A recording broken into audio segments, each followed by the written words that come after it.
$14.80. She counted the coins twice before she let herself smile. Savannah Rose is 29, a black widow raising her daughter alone, 3 years after she buried the man whose pendant still hangs at her throat. She presses it flat when the world gets heavy. She does it a lot. In a premium mall that smells like leather and cold air, her daughter Amara holds the torn hem of a faded beige dress. A stain near the bottom. A shoulder seam come apart. Savannah promises to fix it one day. 2 women in the boutique laugh at the little girl's dress. They say it belongs in the trash. 3 meters away, a man is choosing a watch. Seo Do-yun, Korean, 37. They call him the quiet one. A black dragon climbs the left side of his neck, its tail rising past his collar. He hears every word. He does not blink. Then he moves, quietly. And the whole floor goes still. He offers her a bag of free clothes. Savannah refuses. Dignity, she tells him, doesn't come in a shopping bag. So he offers her something else instead. Not charity, a door. But what waited behind that door was never about a dress. Before starting the story, comment down below where you are watching from and what time it is there. If stories of karma, love, and hidden truths move you, leave a like, be sure to subscribe to the channel, and click join to become a member and help our channel. Savannah counted the coins twice before she let herself believe the number. $14.80, spread across her palm in a mall that smelled like leather and cold air. She closed her hand around it. Then she smiled at her daughter as if the number had been enough all along. "See anything you like?" she asked. Amara stood half a step behind her, one hand knotted in the hem of her own dress. The beige cotton had faded to the color of weak tea. There was a pale stain near the bottom she had learned to hold in her fist when strangers looked too long, and the shoulder seam had come apart in a small mouth of loose thread. She was holding the hem now. She was always holding the hem. "I like looking," Amara said. "That's not what I asked." The girl's eyes went to the window of the store in front of them. A dress hung there on an invisible mannequin, deep coral, the kind of red that looked warm even under mall light. A little card beside it said the price. Savannah read it. She read it the way you read a road sign in a language you are still learning, slow, careful, and then she looked away before the number could sit on her face. "That one's pretty," Amara whispered. "It is. Can we look? Just look." Savannah slid the coins into the caramel bag at her hip, the tiracolo she'd carried for 6 years, its strap worn soft and dark where her hand always fell. The thin gold chain at her throat caught the light when she moved, a small pendant swinging once against her collarbone before she pressed it flat with 2 fingers. She did that without thinking. She'd been doing it for 3 years. "We can look," she said, "but we walk slow." They walked slow. The mall on a Saturday was a river, and Savannah moved through it, the way a woman moves when she has learned that taking up space costs money she doesn't have. She kept Amara close. She kept her chin level. In a turquoise midi dress that fit her like it had been sewn to her, she drew eyes she didn't want, and she'd stopped flinching from them years ago. What she couldn't stop was the arithmetic. Every window was a number. Every number was a small no she had to swallow before her daughter could see it land. Amara stopped in front of the coral dress. Not the boutique one, a rack outside a mid-tier store, marked down, a tag flapping in the breeze of the air conditioning. "This one's on sale," Amara said, too quickly, like she'd rehearsed the sentence to make it easier to say yes to. Savannah lifted the tag. $39.99. She turned it over as if the back would say something different. It didn't. "Not today, baby." "Okay." Amara let go of the tag. She said okay, the way children say it when they have already forgiven you, before you've finished disappointing them, and that was worse than any tantrum could have been. Savannah felt it in her jaw. She crouched. Right there in the walkway, she went down to her daughter's height, and she took the ruined shoulder seam between her fingers. "You know what I'm going to do," she said. Amara shook her head. "I'm going to fix this dress." Savannah pinched the loose thread, drew the torn edges together so the seam sat whole for 1 second. "This one, your beige one, I'm going to make it so pretty the girls at school ask you where you got it, and you're going to say your mama made it. You can't sew. I can learn." "Miss Rosa can sew." "Then I'll ask Miss Rosa." She smoothed the seam flat and let it fall back into its torn shape, because that was all she could do. Hold it together for a second and then let go. You believe me? Amara looked at her for a long moment. 12 years old and already measuring the distance between what her mother promised and what the world allowed. I believe you, she said. Savannah stood, her knees cracked. Somewhere behind her ribs something pulled tight, and she pressed the pendant flat again, once, and let the moment pass. They kept walking. She had $31 left in her account and 11 days until the next thing was due, and she carried both numbers in her body, the way she carried the bag, without looking at them, feeling their weight in the strap across her chest. Marcus had been gone 3 years. He'd left her 2 things: this chain, cheap gold with a pendant he'd bought at a kiosk the week before the accident, and a daughter who forgave too easily. Savannah wore one against her skin and walked beside the other, and she'd have burned the whole mall down before she let either of them see her break. Mama, why do people look at you? Savannah almost laughed. Because I'm tall. No? Amara frowned, working the real question loose. The mean way. Like at church that time. Savannah knew the look her daughter meant. She'd been getting it her whole life, the once-over that started at her shoes and went up slow and decided something about her before she'd said a word. Some people, she said, look at what you're wearing and think they know what you're worth. That's their mistake, not yours. You let them make it. You hear me? You let them be wrong. That's hard. It's the easiest thing in the world once you decide to. She wasn't sure she believed it. She said it like she did. That was most of parenting, saying the true thing in a voice steadier than the truth. They passed a pretzel stand and Amara's eyes went to it and came back, and she said nothing, because she had learned to want quietly, and Savannah hated that she'd learned it. $3. A soft pretzel was $3. Savannah did the math against the 11 days and the $31 and the bus fare home, and the math said no, and she carried the no in her chest without letting it reach her mouth. You hungry? She asked anyway. No. You sure? I ate at Miss Rose's. Amara had spent the morning at the seamstress's apartment 2 doors down while Savannah filled out applications at the library, and Rosa fed every child who crossed her threshold, and Savannah made a note to bring her something back for it, though she didn't know yet what she'd bring or what she'd buy it with. Okay, Savannah said. When we get home, I'll make eggs. With the cheese? There's a little cheese left. Okay. Amara smiled for the first time since the coral dress, and it was a real one, over eggs and cheese, and Savannah filed it away with all the other small evidence she collected that she hadn't ruined the girl yet. They had come here for a reason, and the reason was a job. Savannah had 3 interviews lined up in the coming week, all of them long shots, all of them requiring her to look like a woman who belonged in an office, and she had exactly one outfit that could pass for it, and she'd come to the mall to price a second blouse she already knew she wouldn't buy. She'd priced it. She'd put it back. That was the whole errand. The looking was for Amara, a small gift that cost nothing, an afternoon of pretending they were the kind of people who wandered. The bus home ran every 40 minutes on a Saturday, and they'd missed the last one by the time they reached the fountain, which meant a wait, which meant more time in the mall, more windows, more numbers. Savannah checked the clock on the wall and did the sum. 38 minutes. She could stand 38 minutes. She'd stood worse. We've got a little time, she told Amara. Then we head to the stop. Can we sit by the water? After 2 minutes of looking first, remember. They came to the wide part of the mall, where the ceiling opened up 2 floors and the expensive stores lived. The light was different here, warmer, aimed. There was a fountain. There were stores with single objects in the window and no prices, because if you had to ask, you weren't the customer. Amara's steps slowed on their own. She was looking up at a boutique across the atrium, glass front, gold letters, a window with 3 dresses, arranged like they were sleeping. One of them was the coral from before, the real one, the one with no sale tag anywhere near it. We're not going in there, Savannah said gently. I know. We're going to look for 2 minutes, and then we're getting the bus. I know, Mama.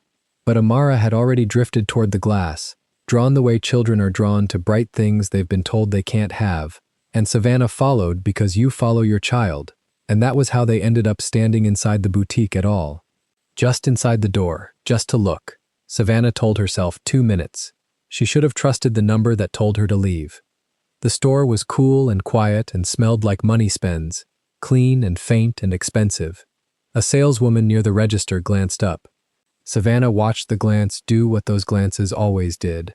Land on the turquoise dress, drop to the worn nude sandals, catch on Amara's torn seam, and then rise back up wearing a small, polite mask that meant they'd been sorted. Savannah put her hand on Amara's shoulder. 2 minutes. Amara went to the coral dress on its stand. She didn't touch it. She'd been taught not to touch. She just stood close, her hands behind her back, looking at it the way you look at something in a museum. And for a second, Savannah let herself watch her daughter want something openly, without shame, and it was almost worth the coming sting of leaving without it. "It's got little buttons," Amara said, leaning in. "See? All the way down? I see them. Miss Rosa could do buttons like that. She could. On mine." Amara looked back at her mother, and there it was, the plan forming behind her eyes, the child already imagining her bejeweled dress transformed, buttons and coral and a whole new life stitched onto the old cloth. "You said you'd fix it. You could put buttons." "Buttons," Savannah agreed, and her throat did something, because the girl had taken a promise made in the walkway to soften a no and had built it into a blueprint, and now Savannah owed it to her twice. "We'll do buttons." A saleswoman drifted closer, not to help. To hover, to make sure the small hands stayed behind the small back. Savannah watched her come and understood the choreography of it, the way a store like this policed the people it had already decided weren't buying, and she moved to put her own body between the woman and her daughter without seeming to. That was when the 2 women near the fitting rooms started to laugh. Savannah didn't clock it at first. Laughter in a store is nothing, but it kept going, and it had an edge to it, the kind of laugh that is pointed at a target and not shared with a friend, and she turned her head. 2 of them. The blonde one wore the store's black blazer with a gold name tag and a rope of pearls, her platinum hair pulled up so tight it lifted the corners of her eyes. The younger one beside her had brown waves and a nervous laugh that kept starting and stopping, following the blonde's lead half a beat late. They were looking at Amara. "I mean, look at it," the blonde said, not quietly. She wasn't trying to be quiet. That was the point of it. That thing should have been thrown out years ago. The younger one laughed her half-laugh. "There's a stain. There's an actual stain on it." The blonde tilted her head, studying Amara's dress like a health inspector finding a violation. Who lets their kid walk around like that? In here, of all places. Amara went still. Savannah saw it happen, saw her daughter's spine curl inward an inch, saw the small hands come around from behind her back to find the hem, to cover the stain, to hold the torn seam shut. The reflex Savannah had watched her build over years of exactly this. Amara's chin dropped. Her shoulders came up around her ears. She got smaller, on purpose, the way a creature gets smaller when it's decided it can't run, and something in Savannah's chest went white and quiet. She crossed the floor. "Say it again," Savannah said. The blonde turned. Up close, her name tag read Brittany. She looked at Savannah with the unbothered ease of a person who has never once paid for her own mouth. "Excuse me? You were talking about my daughter's dress, loud enough for her to hear. So say it again. To me. I was having a private conversation." "There's nothing private about a voice you aimed." Brittany's smile sharpened at the corner. The younger one, Chelsea by her tag, took a small step back, her eyes going to the register, to the door, anywhere. "Ma'am," Brittany said, and she made the word into a small insult. "This is a high-end boutique. I think you might be more comfortable at one of the stores on the lower level. I asked you to say it again. I don't think I need to. Because you know how it sounds now that I'm standing here." For a breath, they only looked at each other.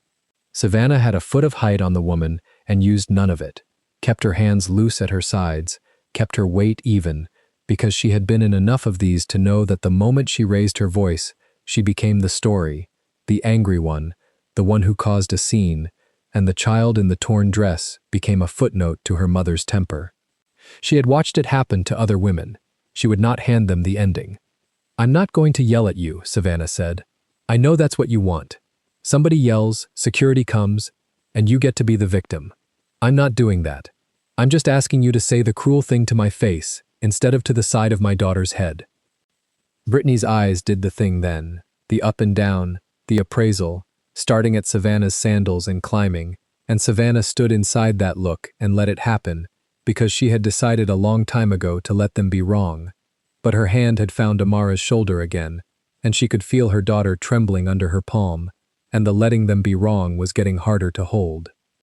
"You come into a place like this," Brittany said, lowering her voice now, conspiratorial, cruel, dressed how you're dressed, with a child dressed how she's dressed, and you're surprised people notice? Honey, the dress belongs in a donation bin. I'm doing her a favor. Somebody should tell her before the other kids do." Chelsea shifted her weight. Her eyes had gone to Amara and stuck there, and for a second something crossed her face that wasn't cruelty, that looked almost like the memory of being 12 and wearing the wrong thing into the wrong room. Her mouth opened like she might say stop. Then Brittany glanced at her, and the glance did its work, and Chelsea's mouth closed, and she looked at the floor. She was going to let it happen. She was going to stand there and let it happen, because the cost of not letting it happen was hers to pay, and the cost of letting it happen was Amara's. Amara made a sound, small, swallowed. Savannah felt her own pulse in her ears. She was aware, distantly, of the coins in her bag, of the $31, of the 11 days, of every number that made her small in a room like this, and she was aware that she could not spend her way out of this and could not fight her way out of it either, not without making it worse, not with her daughter watching, and the trap of it closed around her throat. She kept her voice level. It cost her everything she had. "Her name is Amara," she said. "Look at her when you talk about her. You don't get to talk about her like she's not standing here. I'd rather not look at the dress at all, honestly." Chelsea laughed. It escaped her before she could stop it, and she pressed her lips together after, but it was out. It had landed, and Amara heard it, and Savannah watched her daughter's eyes fill and hold and refuse. 12 years old and refusing to cry in front of them, and that refusal broke something in Savannah that the insults hadn't. "We're leaving," Savannah said, mostly to Amara. "Come on, baby." "That's probably best," Brittany said. Savannah turned. She would not give them her face falling apart. She took Amara's hand, and it was cold, and she started for the door with her chin up and her back straight and the pendant burning against her skin, and she had almost made it, almost gotten them both out clean, when a voice came from the other side of the store. It was low, even. It carried without being raised, the way a voice carries when a room has already learned to go quiet for it, though the room didn't know it yet. "Repeat that." Everyone turned. There was a man standing at the watch counter, near the glass case of steel and leather, maybe 3 meters off. He must have been there the whole time. He had the stillness of furniture, of something that had been in the room longer than anyone had noticed. Tall, a charcoal suit with no tie, a black shirt buttoned nearly to the throat. His hands rested easy on the edge of the counter, and he was not looking at the watches anymore. He was looking at Brittany. He had a watch in his hand. He set it down on the velvet tray without looking at it, and the small click of steel on the counter was the only sound in the store for a moment, and it landed harder than the word had. A man who could put down a thing that cost more than Savannah's rent without checking where it fell. Savannah's eyes went to his neck before she could stop them, because there was something dark rising out of the collar of his shirt. Ink, the curl of a tail climbing up the left side of his throat toward the ear, disappearing into fabric and skin. A dragon, half hidden. She looked away from it. She'd learned to look away from things that weren't hers to know. Brittany had gone the particular shade a person goes when they realize the wrong audience heard them. "I'm sorry," she said. "You said someone should tell the child." The man's voice didn't rise. It stayed exactly where it was, flat and clean and terrible for it. "About the dress. Repeat it." "Sir, that was a private." "It wasn't private. I heard it from here." He straightened off the counter. He didn't hurry. Nothing about him hurried. So did she. So did her mother. So did your coworker who laughed. His eyes moved to Chelsea, who had gone the color of the walls and then back.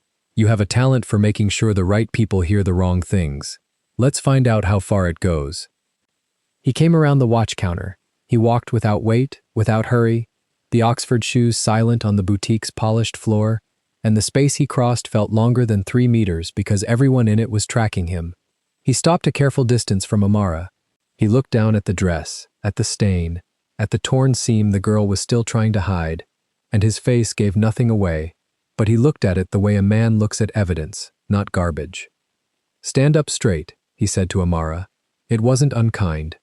It was the first thing he'd said that wasn't aimed like a blade. "You didn't do anything wrong." Amara looked at her mother. Savannah gave the smallest nod, and the girl's shoulders came down, an inch, and her chin came up, and she let go of the hem.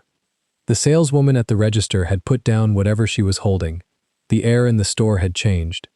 Savannah felt it without understanding it, the way you feel pressure drop before weather. Everyone in the room suddenly aware that the ground had shifted and no one yet sure which way it would tilt. She should have kept walking. Some instinct older than pride told her to take her daughter and go, to not be standing in the middle of whatever this was. But Amara had stopped and was looking up at the still man with the ink on his neck, and so Savannah stood too, one hand on her daughter's shoulder, the pendant against her heart, watching a stranger she'd never see again decide to make Brittany's morning her whole world. "Do you know who I am?" the man asked. It wasn't a threat. It was quieter than a threat. It was a question he already knew the answer to, offered like a door held open over a drop. Brittany's mouth opened. Nothing came out. The saleswoman from the register had come around the counter now, fast, her face gone from bored to bloodless, and she was murmuring something at Brittany, low and urgent, a hand at her elbow. Savannah caught only pieces. The name of the building, the word owner. Brittany's eyes moved from the murmuring woman to the still man and back, and Savannah watched the arithmetic hit her the way arithmetic had been hitting Savannah all afternoon, watched a number arrive that changed everything and could not be unlearned. "I didn't," Brittany started. "You did," the man said. "I was standing here."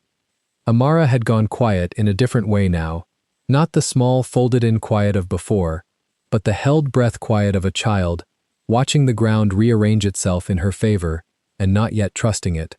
Her hand had loosened on the hem. She was looking up at Savannah, a question in her face, and Savannah didn't have an answer because she didn't understand this any better than her daughter did. A stranger, ink on his neck, a voice that made a room go still. None of it was hers. None of it was safe. She should leave. Every instinct she owned was telling her to take the win, if it was a win, and get out the door before the price of it revealed itself, because things did not come free to women like her, and a man who moved a room like this moved it for reasons of his own. But she didn't leave. She stood with her hand on Amara's shoulder and the pendant against her skin, caught between the door and the strange gravity of the still man, and she waited. He turned his head, finally, away from Brittany. He looked at Amara, then, for the first time, at Savannah. His eyes were dark and flat and gave up nothing, and they held on her for 1 second longer than a stranger's should, and Savannah felt the look the way you feel a hand close over something you're carrying. Not taken yet, only weighed. "Wait," he said, to her, not the woman, her. And Savannah, who had spent the whole afternoon leaving rooms with her chin up, found that her feet had stopped, and she waited, and the whole bright cold store waited with her, to see what the quiet one would do. Do-yoon crossed the floor in 4 steps and stopped between Savannah and the counter, angled so that Brittany had to look at his back to see him. He didn't raise his voice. He never raised his voice. He set 2 fingers on the glass case where the watches lay in their velvet rows and said, "This store leases from me. So does the atrium. So does the parking structure you tell your friends about." Brittany's mouth opened. Nothing came out. He let the silence sit. The saleswoman at the register had stopped pretending to fold tissue paper. "You spoke to a child about a trash can," Do-yoon said.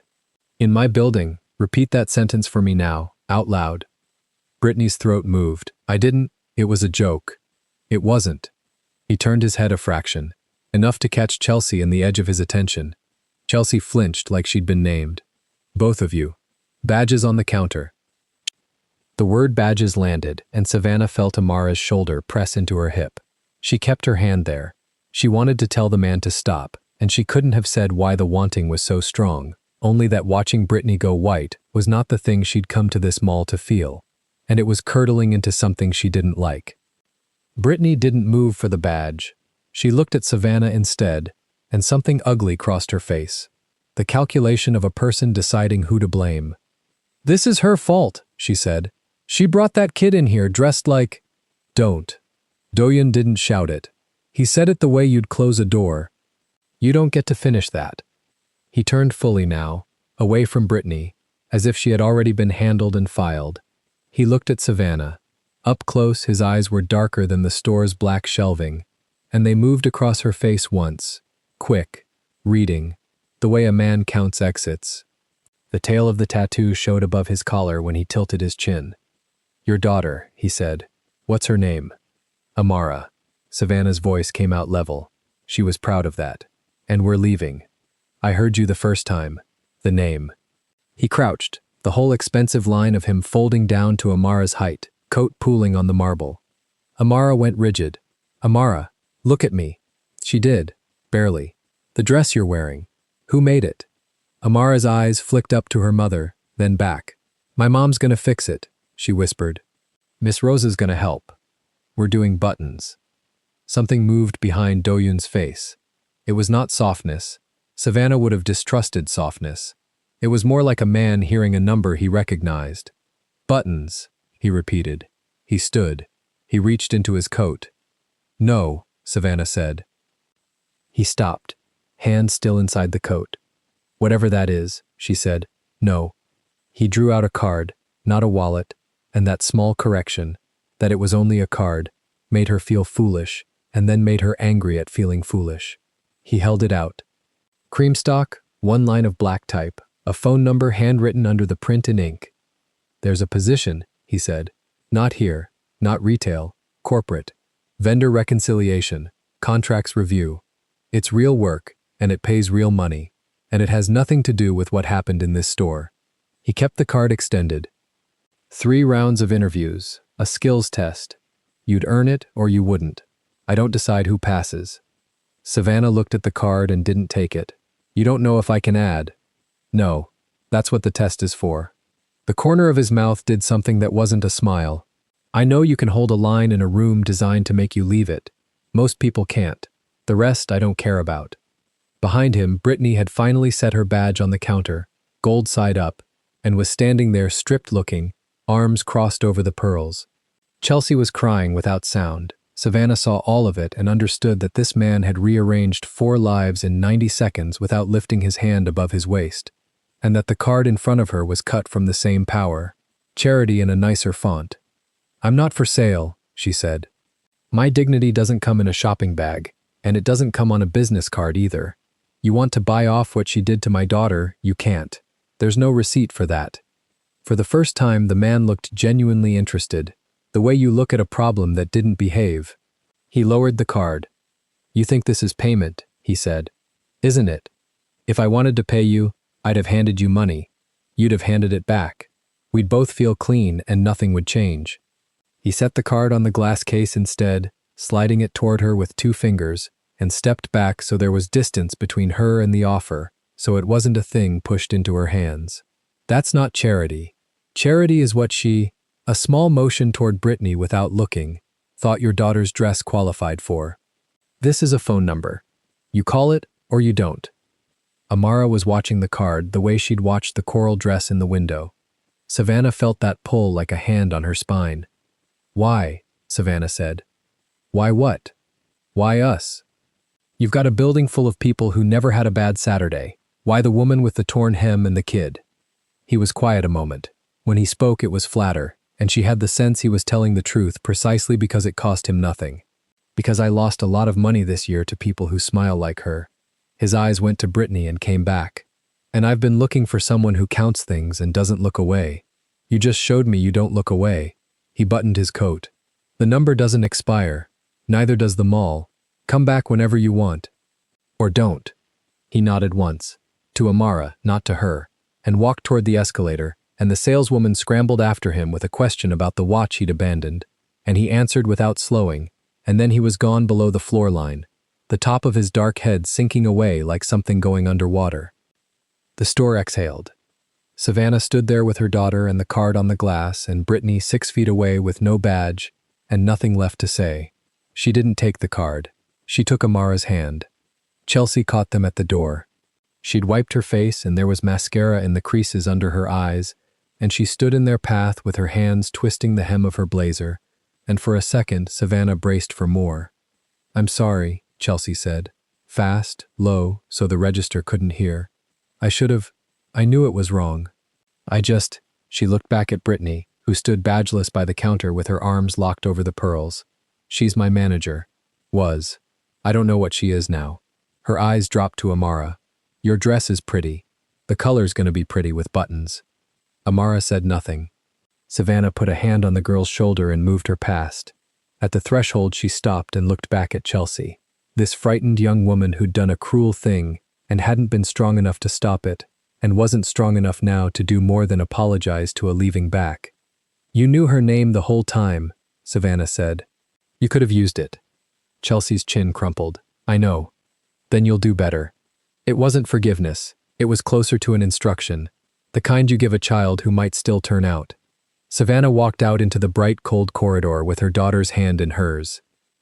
They rode the bus home in the dark, and Amara fell asleep against the window with the strap of her backpack still looped through one arm, and Savannah held her own bag in her lap with both hands and did not think about the card and thought about nothing else.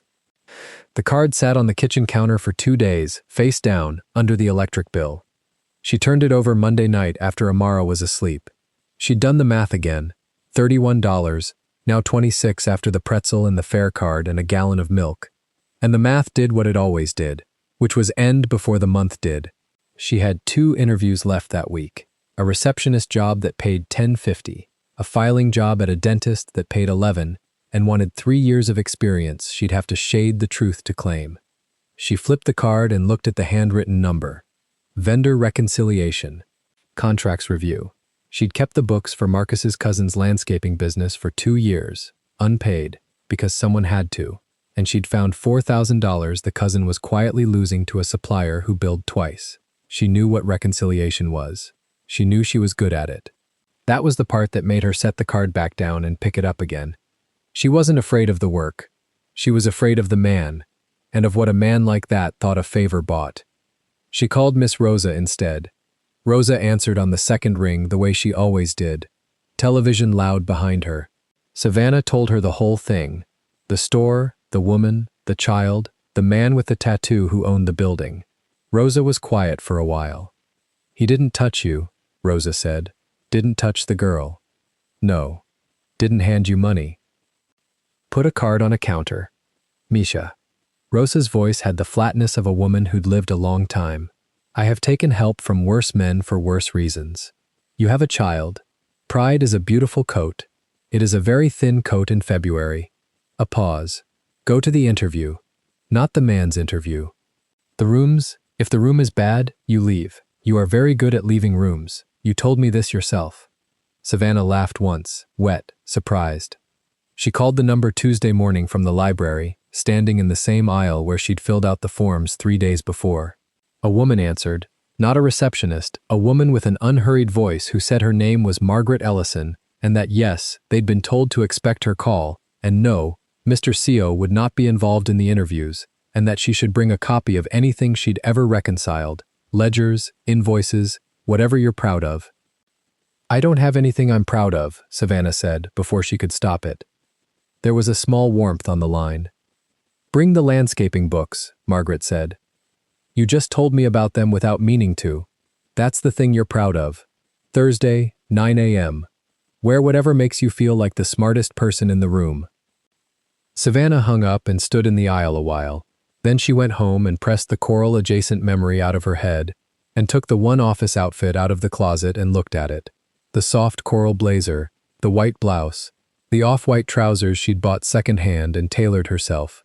Rupa Doy's, the interview clothes. She'd meant them for the receptionist job. She hung them on the door instead for Thursday. The building downtown had no name on it, just a number.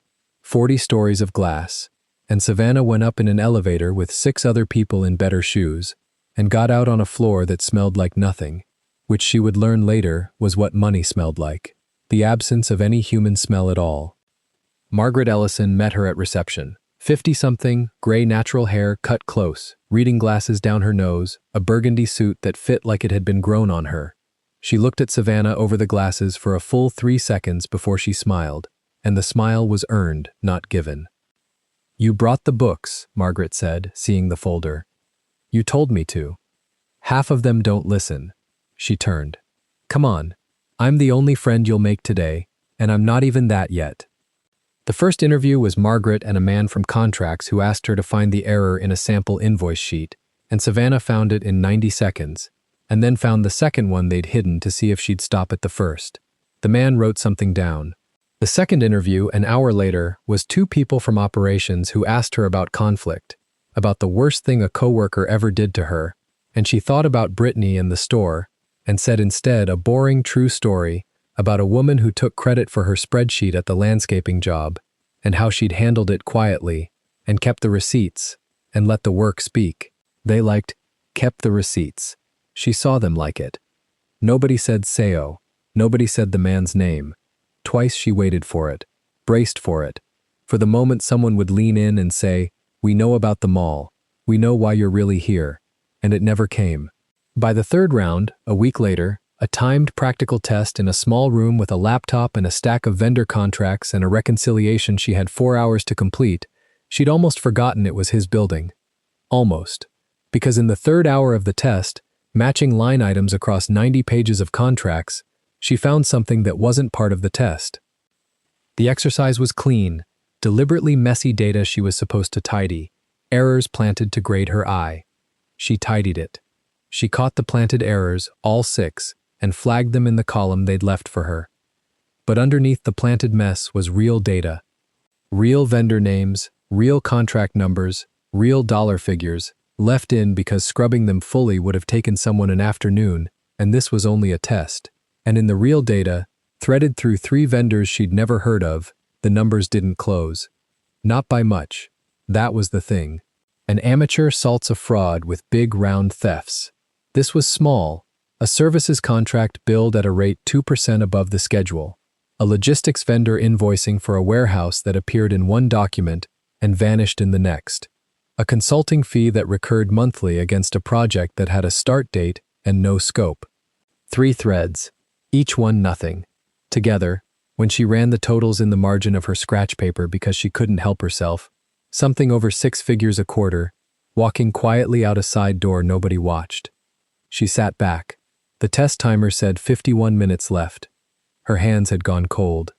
She recognized the feeling, the same one from the landscaping ledger 3 years ago, the night she'd found the double mulch charge and sat at Marcus's cousin's kitchen table at midnight with a highlighter, knowing she was about to make an enemy of a supplier who shook the family's hand at Christmas. That was the thing nobody told you about numbers. They didn't lie, and because they didn't lie, they made a liar of everyone standing between them and the truth who chose to stay quiet. A ghost warehouse was not an accident. Someone had built it on paper on purpose, and someone had signed off on paying it, and both of those someones had names that lived in this building, 40 floors of glass she was applying to enter. She scrolled back to the top of the real vendor list. She read the 3 names again. She didn't know any of them. That was the point of them. They were designed to be names nobody knew, invoices nobody read twice, small enough to slide under the eye of a busy person, patient enough to bleed a company slow. Whoever built this understood that the safest way to steal was to steal boringly. She was not supposed to have seen this. It wasn't the assignment. The smart thing, the thing that got you hired, was to finish the assignment, flag the 6 planted errors, hand it in clean, and say nothing about the ghost in the real numbers. Nobody grades you for finding the thing they didn't know was lost. She looked at the door. She thought about Amara asleep with the backpack strap on her arm. She thought about Rosa. Pride is a very thin coat. Then she did the thing that was not asked. She opened a new tab in the spreadsheet, and she built a second sheet. A real reconciliation of the real vendors, the 3 that didn't close, laid out clean. Contract rate here, build rate there, the delta, the recurring ghost, the warehouse that existed on Tuesday and not on Thursday. She titled it plainly. She didn't editorialize. She just made the numbers say what they said. Then she finished the planted exercise, flagged the 6, and at the bottom of her submission she wrote 1 line. Separate tab attached. The real vendor data left in the sample doesn't reconcile. 3 suppliers, roughly 6 figures quarterly. You'll want someone to look at that. It may be nothing. It was not nothing. She knew it was not nothing. But she'd learned a long time ago that the woman who says it may be nothing keeps her job longer than the woman who says fraud. She saved it. She exported a copy to the drive they'd given her, and because Marcus had once lost a month of books to a dead laptop and she'd never trusted a machine since, she emailed a copy to herself, the whole workbook, both tabs, before she hit submit. Then she handed the laptop to the proctor and rode the elevator down through the smell of nothing, and took the bus home, not knowing whether she'd talked herself out of a job. Margaret called Friday. "You got it," she said. "No preamble. Full-time, benefits after 90 days, more money than you asked me for, and I'm not telling you how much more for you don't faint on the phone." Savannah sat down on the kitchen chair. Amara looked up from her homework. "There's a start date Monday," Margaret went on. "There's paperwork. And there's a pause, the first hesitation Savannah had heard from her. "There's a thing I want to say to you before you meet the wrong people first. You beat 4 other candidates on the test. Clean. 2 of them have master's degrees. I want you to know that before anyone tries to make you feel like you were carried in here. Nobody carried you. You want the number that got you the job. It's the second tab. Not the 6 errors. The tab." Savannah's grip tightened on the phone. "You saw it. I saw it. So did 2 people above me. That took—" Margaret stopped. "Where'd you learn to look for a ghost like that?" "Landscaping, my husband's cousin. Somebody was double billing him for mulch." Savannah heard how small it sounded and didn't care. "It's the same shape. It's always the same shape." "It's always the same shape," Margaret repeated, slow, like she was writing it down. "Monday, 9. And Savannah, the warmth again, rye. Wear the coral thing. It suits you. You looked like the smartest person in the room because you were." She hung up. Savannah set the phone on the table and put both hands flat on either side of it and breathed. Amara had come around the table without her noticing. "Did you get it?"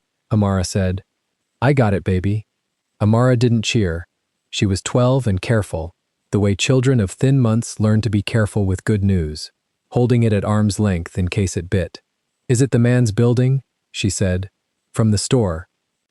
Savannah looked at her daughter. She'd wondered how much Amara had held on to. "It is," she said. Honesty was the only currency she'd never let run out. "But I didn't get it from him. I got it from a test, and a woman named Margaret, and your daddy's cousin's mulch." She pressed her lips to the top of Amara's head, into the puffs. "I earned it. You hear me? Nobody gave it to me." "Okay," Amara said, and believed her, because Savannah had never once lied to her, and that was the whole of the fortune they had. What Savannah didn't know, what she couldn't have known, driving her worn tote to a building of glass on Monday morning, was that the second tab had already left the floor she worked on, because Do-yoon was told about it the same Friday. Not the job. He'd stopped tracking the job the moment he set the card on the glass. The woman would take it or she wouldn't, and he'd meant that. What reached his desk was the tab. Han Ji-woo brought it, laid the printout on the carbon-colored wood without a word, and stood, while Do-yoon read it once, then again, slower. 3 vendors. A warehouse on Tuesday and gone by Thursday. A consulting fee against a project with no scope. The exact shape of the money that had been walking out of his company for a year and a half. The leak his own auditors had chased and lost. The 6-figure quarterly bleed that had cost him the store lease renegotiations. The hiring freeze. The year he described to no one as bad. A woman he'd met over a torn hem in his mall had, in a 4-hour test she wasn't supposed to read too closely, put her finger on the wound. She flagged it as, "Maybe nothing," Ji-woo said. "She knows it's not nothing." Do-yoon set the paper down very flat. "Who else has seen this?" "Ellison, 2 an audit, now us." "Keep it there." He looked at the window, at the city, at nothing. The vendors traced to who. Ji-woo hesitated the exact length of a man deciding whether to say a name in a room.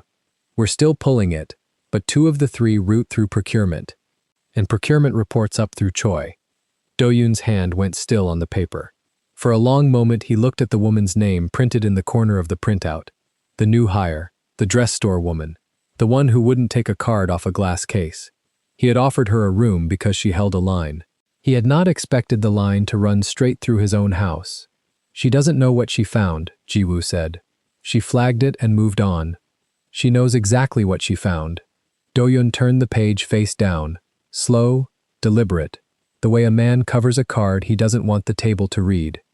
She just doesn't know whose it is yet, and when she learns whose it is, she'll be standing on our floor with her name on the discovery. He was quiet. That makes her the most dangerous person in this building, and the safest thing I own, both, at once. Down in the parking structure that Monday, Savannah locked her car and touched the pendant at her throat once, the way she did before every room she was afraid of, and rode the elevator up into a company she thought she'd merely been hired by, not understanding yet that she'd already, on her third day, in a room with a timer, cut into the artery of the thing that was killing it. And that somewhere, 40 floors up, a man in a navy suit and gold cufflinks was about to learn that the woman from the dress store story could count, and that she'd counted him. She got off on her floor. Margaret was waiting with a lanyard and a smile and a desk by a window, and behind them, at the far end of the floor, a broad man in a bright blue suit stood in a glass office watching the new hire cross the carpet, adjusting his gold watch, smiling the way a man smiles at a problem he has not yet decided is a problem. He would decide soon. The email arrived at 8:52 on a Tuesday, 3 weeks into the job, and Savannah read it twice before she understood it was about her. Subject line: Data Handling Review, Immediate. Sender: Compliance. Copied to 4 names she didn't recognize, and one she did. Margaret Ellison. She set down her coffee. She read the body a third time. A client contract file had left the building's secure drive. It had gone to an external address. The timestamp sat inside her first week. The account attached to the export was hers. She had not sent anything anywhere. She knew that the way she knew her own daughter's face. Her hands went cold. She recognized the cold. It was the same cold as the test, the day the numbers wouldn't close, except now the number that wouldn't close was her. She scrolled back up and read the 4 unfamiliar names in the copy line. Compliance, legal. 2 she couldn't place. She opened a browser tab, then closed it. The instinct to search her own name felt like the first act of a guilty person, and she wasn't going to be that, not even alone at her desk. She put both hands flat on the cool laminate and breathed once, all the way down, the way Rosa had taught her to breathe outside a courtroom years ago. Then she read the email a 4th time, and this time she read it the way she read a bad invoice, not for the feeling of it, for the shape. The shape was wrong, a file she'd never opened, a destination that was her own backup address, a timestamp from a week when she barely knew where the bathrooms were. Someone had built this. Somebody had sat at a keyboard and assembled it, choosing her name the way you choose a tool off a shelf. Across the floor, in the glass office at the far end, the broad man in the blue suit was on his phone, turned toward the window, not looking at her. He didn't have to look. He'd already looked. She understood that later. In the moment, she only saw a man watching a skyline he owned a corner of, and she didn't yet know his name was Choi. Margaret came to her desk before 9. She didn't sit. "Bring your laptop," Margaret said. Quiet. "And your access card." "Margaret." "I didn't send anything." "I believe you." A pause. Margaret's eyes went, for half a second, toward the glass office at the end of the floor, then back. "That's not going to be enough this morning. Come with me." "Enough for who?" "For the room we're walking into." Margaret's voice dropped under the hum of the floor. "Listen to me. Say less than you want to say up there. Answer what they ask. Don't reach for more. Do you understand?" Savannah understood that Margaret was telling her something and pretending it was procedure. She stood and picked up the laptop, and the access card came off its lanyard cold in her palm. They took the elevator up 2 floors to a room Savannah had never seen, a conference room with frosted glass and a long table and no window, which for a building made entirely of windows felt like a decision.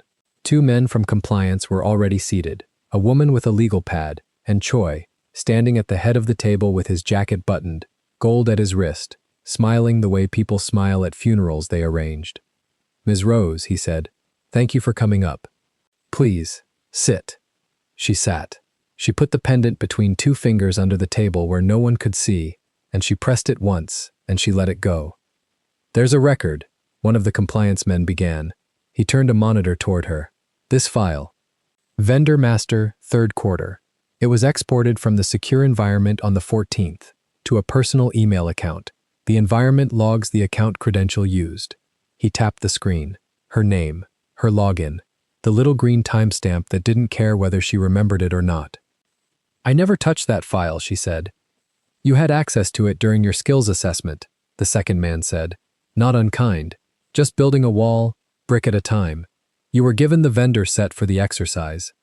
I was given a sample set. Her voice stayed level. She made it stay level. 6 planted errors. I found them. I flagged something extra. I sent that workbook to my own email. Yes, the exercise workbook, the one they told me to work on. I back up everything I make because I lost a year of work once. I told Miss Ellison that in the interview. You emailed a company file to yourself, Choi said gently, as if translating for a child. You see how that reads. It read like guilt. She saw exactly how it read. That was the trap, and she was already standing in the middle of it. The file in this log, she said slowly, is not the exercise file. Look at the name. That's a live vendor master. 3rd quarter. I was never given a live master. I was given a test set. The compliance man's eyes flicked down, then up. The system shows your credential. Then someone used my credential. Silence sat down at the table with them. Choi laughed. It was a soft, sorry laugh, and it did more damage than shouting. That's a serious thing to say about your colleagues in your 4th week. He spread his hands. I want to be fair to you. I do. I fought to give new people room here. But you understand we can't have a member of staff accusing the floor of framing her because a log has her name on it. She looked at him then, really looked. The gel at the temples, the gold, the smile that never reached the eyes behind the thin frames. She had met this smile before, 3 weeks ago, in a boutique, on a different face, wearing pearls instead of a watch, the kind of person who has decided the outcome and is now just performing the fairness. Who runs procurement? She asked. The question landed wrong for him. Just slightly. A muscle near his jaw. Then the smile again. I'm not sure what that has to do with. You said the vendor master. Vendor files live in procurement. I don't have right access to procurement. I couldn't have pulled that file if I wanted to. She kept her hands folded. So either the log is wrong, or someone with that access used my name. Those are the 2 doors. There isn't a third. Margaret, by the wall, had gone very still. The woman with the legal pad wrote something. The first compliance man glanced at Choi and waited, the way a man waits to be told which way the meeting goes. And it went the way Choi wanted, because Choi had built the room the way Rosa said men like him build rooms. You've been here 4 weeks, Choi said, and now the gentleness had a floor to it, something hard underneath. You found some errors on a test. Impressive. I mean that. But a test is a sandbox. This is a company, with clients, whose trust is the only product we sell.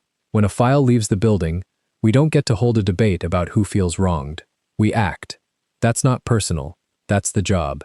He looked around the table, gathering nods the way a collection plate gathers coins. I'd be failing every other person on that floor if I let a credential-linked breach sit while we investigated feelings. I'm not asking you to investigate feelings, Savannah said. I'm asking you to pull the access logs for procurement on the 14th and see whose hands were actually in that folder. That's not a feeling. That's a record. You like records. For 1 full second, no one said anything, and in that second, she watched him decide that the record was exactly the thing this meeting existed to avoid. Choi's warmth cooled by exactly 1 degree. Effective immediately, he said, to the room now, not to her.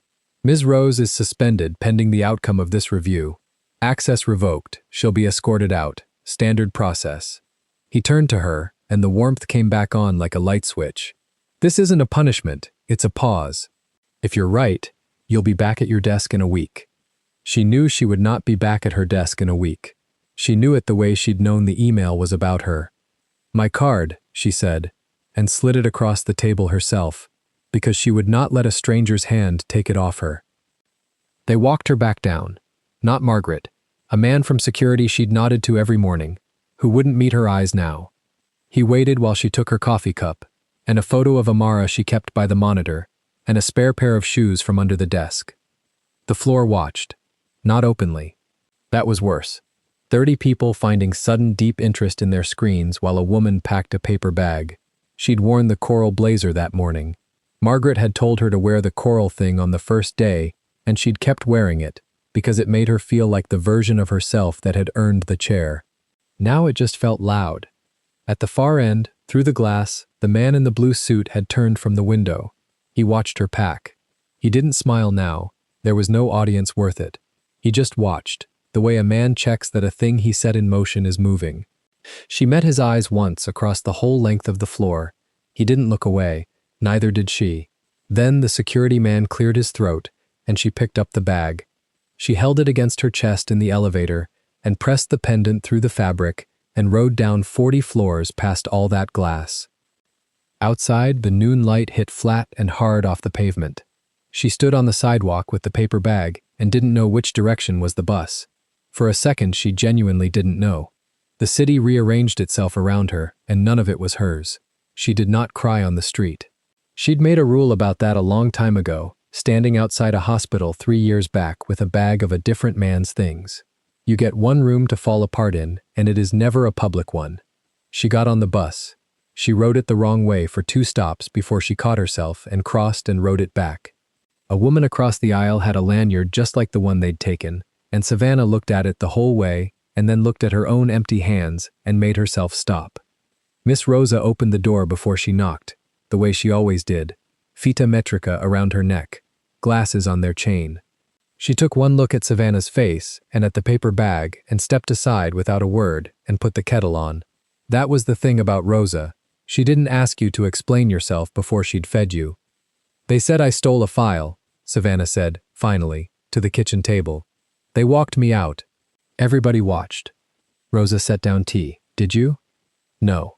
Then somebody wanted the door open and used your name to hold it. Savannah wrapped both hands around the mug and didn't drink. There was a man at the head of the table. Blue suit, gold everywhere. He ran the whole thing smiling. I asked him who runs procurement and he acted like I'd cursed in church. Rosa's eyes narrowed behind the glasses. You asked the right question then. You don't upset a calm man with a wrong question. She reached across and tapped the back of Savannah's hand once, hard, the way she'd tap a hem to test the seam. Listen to me. I have cleaned houses for men like that. I have taken in their wives' dresses and heard how they talk when they think the help is furniture. They are never afraid of the loud woman. The loud woman they can name and dismiss. They are afraid of the quiet one who keeps the receipts. She sat back. Do you keep receipts, Mija? Savannah looked at her for a long moment. Something moved behind her eyes and then went still. Filed. Not ready yet. I keep everything, she said. It's a problem my whole life. Good, Rosa said. Today it's not a problem. Rosa sat. Her calloused hands wrapped the mug. Men like that, they don't fight you. They arrange a room and invite you to lose in it. She'd said something like that before, about a landlord, years ago. Savannah hadn't understood it then. Amara's at school? Till 3. She's fine, Mija. She doesn't know. But Amara would have to know something, because the next thing that came apart that same afternoon, and it came for the child. Savannah got home at 2. The apartment was quiet in the way apartments are when a plan has been running well and you'd started, foolishly, to trust it. There was a new dress on the back of the door. Not new, the beige one, but pinned now. Rosa's chalk lines along the hem. 3 coral buttons laid out on tissue on the table, where Amara had left them like a promise she was building one piece at a time. Savannah looked at the buttons and had to sit down. Her phone buzzed at 2:40. An email. Not to her work account, that was gone. To her personal one. The one she'd used to apply to everything. The one the whole nightmare had allegedly flowed out of. The SEO Foundation Scholarship Program. She almost deleted it as spam before the second line caught her. Regarding Amara Rose, application status. Her stomach dropped before her eyes finished reading. She'd forgotten. In the blur of the last 3 weeks, she had genuinely half forgotten that Amara's name had gone onto a list. A new education fund, first cohort, Margaret had mentioned it, had all but walked the form to her, and Savannah had filled it out one night at this table thinking, for once, something is bending toward us instead of away. We regret to inform you that your application has been placed on hold Pending review of the primary household contacts standing. Standing. Her standing. They'd frozen a 12-year-old scholarship because her mother had a log with her name on it. She read it a fourth time to be sure the cruelty was real and not something she'd invented out of a bad day. It was real. It was precise. Someone had connected the two files, the vendor master and the child, on purpose, the same afternoon, because the point was never the file. The point was to make her radioactive. To make sure that anyone who touched her, any fund, any manager, any future, got the warning light. Choi hadn't just suspended an employee. He'd salted the ground around her so nothing could grow, and he'd started with the one green thing she had left. She sat with the phone in her hand until the screen went dark, and her own face looked back at her from the black glass. Amara came home at 3:15, puffs bouncing, backpack sliding off one shoulder, already talking about a girl named Deja and a science project about volcanoes, and stopped in the doorway because her mother was sitting in the middle of the day in the good blazer at the kitchen table, not doing anything. "Mama? Hey, baby." She got the smile up. It cost her everything she had, but she got it up. "How was the volcano?" "We don't do it till Friday." Amara set her bag down slow, watching. 12 is old enough to read a room. "Are you sick?" "Just tired. Long day." She reached out and straightened one of the puffs that didn't need straightening. "You do your reading?" Amara nodded, still watching, and then her eyes went to the buttons on the tissue, and her whole face changed, opened, the way it only did about this one thing. "Miss Rosa says the buttons go on Saturday. She says the flowers first, then the buttons, so they don't fight the coral." She picked one up, held it to the light. "She says by the end you won't even know it's the same dress." "You will," Savannah said, before she could stop herself. "You'll know." Amara looked at her, uncertain. "I just mean," Savannah swallowed, "you'll always know where things came from. That's not a bad thing to know." That night she couldn't sleep. She sat on the edge of the bed with the lamp off and the city humming orange through the blinds, and she took the pendant off. She hadn't taken it off in 3 years. Not to shower, not to sleep, not to argue with a woman in pearls. It had been the one constant point on her body through the funeral and the eviction notice that didn't come only because a neighbor lent her $40 and the 2 years of a landscaping ledger she wasn't paid to keep. Marcus had bought it at a kiosk the week before the accident. A cheap thin chain with a small charm, nothing. The kind of thing you buy because you're happy and you have $11 and the person next to you is laughing. She held it in her palm and looked at it and did the math she'd sworn she'd never do. There was a place on Broad Street that bought gold by weight. The chain was real gold, thin as it was. It might be $40. It might be $60. $60 was a week of groceries. $60 was the electric bill that the frozen scholarship and the vanished paycheck had just turned back into a threat. She was a woman who had run out of doors, sitting in the dark, weighing her dead husband's last gift against her living daughter's dinner. And the terrible thing was that it was a real calculation. It wasn't self-pity. It was arithmetic. That was what they'd done to her. They'd reduced her to arithmetic and then handed her the pendant as the last line item. Her thumb found the little charm. Marcus's voice, 3 years gone, but she could still get it if she was quiet enough. "It's not much." Her own answer, laughing. "It's everything, you fool." And it had been. And now they wanted it to be $60. She put the chain around her neck again and did the clasp with shaking fingers on the second try. "No," she said, out loud, to the empty room. "Not the fund, not the file, just the pendant, not you. They don't get you." It was the smallest decision available to her. She had no job, no access, no name that wasn't a warning label, no way to prove a log had lied, and a child 2 rooms away whose future had been frozen to punish a woman for finding something she was never supposed to see. She'd lost the desk by the window. She'd lost the coral blazer version of herself. She could not walk back into that building. She could not unring the thing that had been rung in front of 30 silent colleagues. But she could keep the pendant. She could refuse that one line. And a woman who can still refuse one thing is not yet finished, however much the arithmetic wants her to be. She sat with that for a while. The refusal was small, and it changed nothing about the job, or the file, or the frozen fund. But it was hers. No log had signed it. No man in gold had arranged the room she made it in. It was the first thing all day that belonged only to her, and she held it like a coal. And holding it, she noticed something.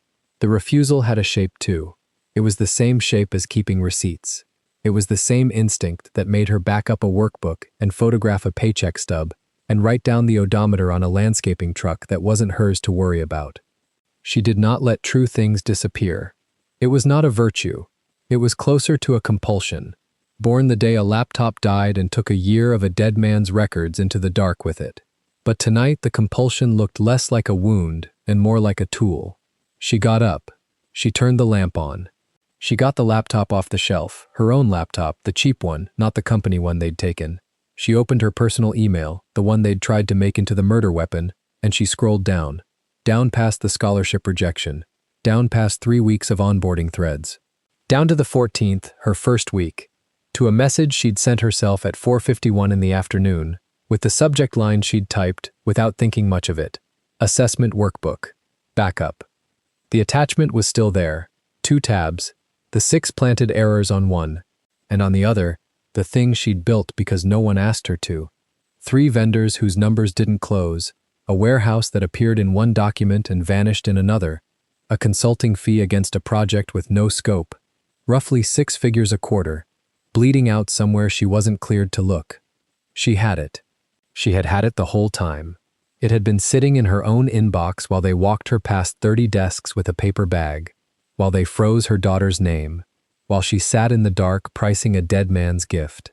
The proof they'd built an entire frame to bury was already backed up, in her hands, in a folder she'd made out of a habit born from grief. She didn't fully understand yet what she was looking at. She didn't know the shape of these 3 vendors was the same shape bleeding the man 40 floors up, the man whose foundation had just frozen her child, the man who had heard a girl mocked in a boutique and said, "Repeat that." She didn't know the file connected all of it. She only knew it was hers, and it was true, and no log could make it not both of those things. She opened the second tab, the warehouse that came and went, the consulting fee with no project behind it. She read her own one-line note from 3 weeks ago, written to no one. This may be nothing, but you'll want someone to look at that. Someone was going to look at that. She was. She didn't know how yet. She had no access and no ally with power, and no way back into the room.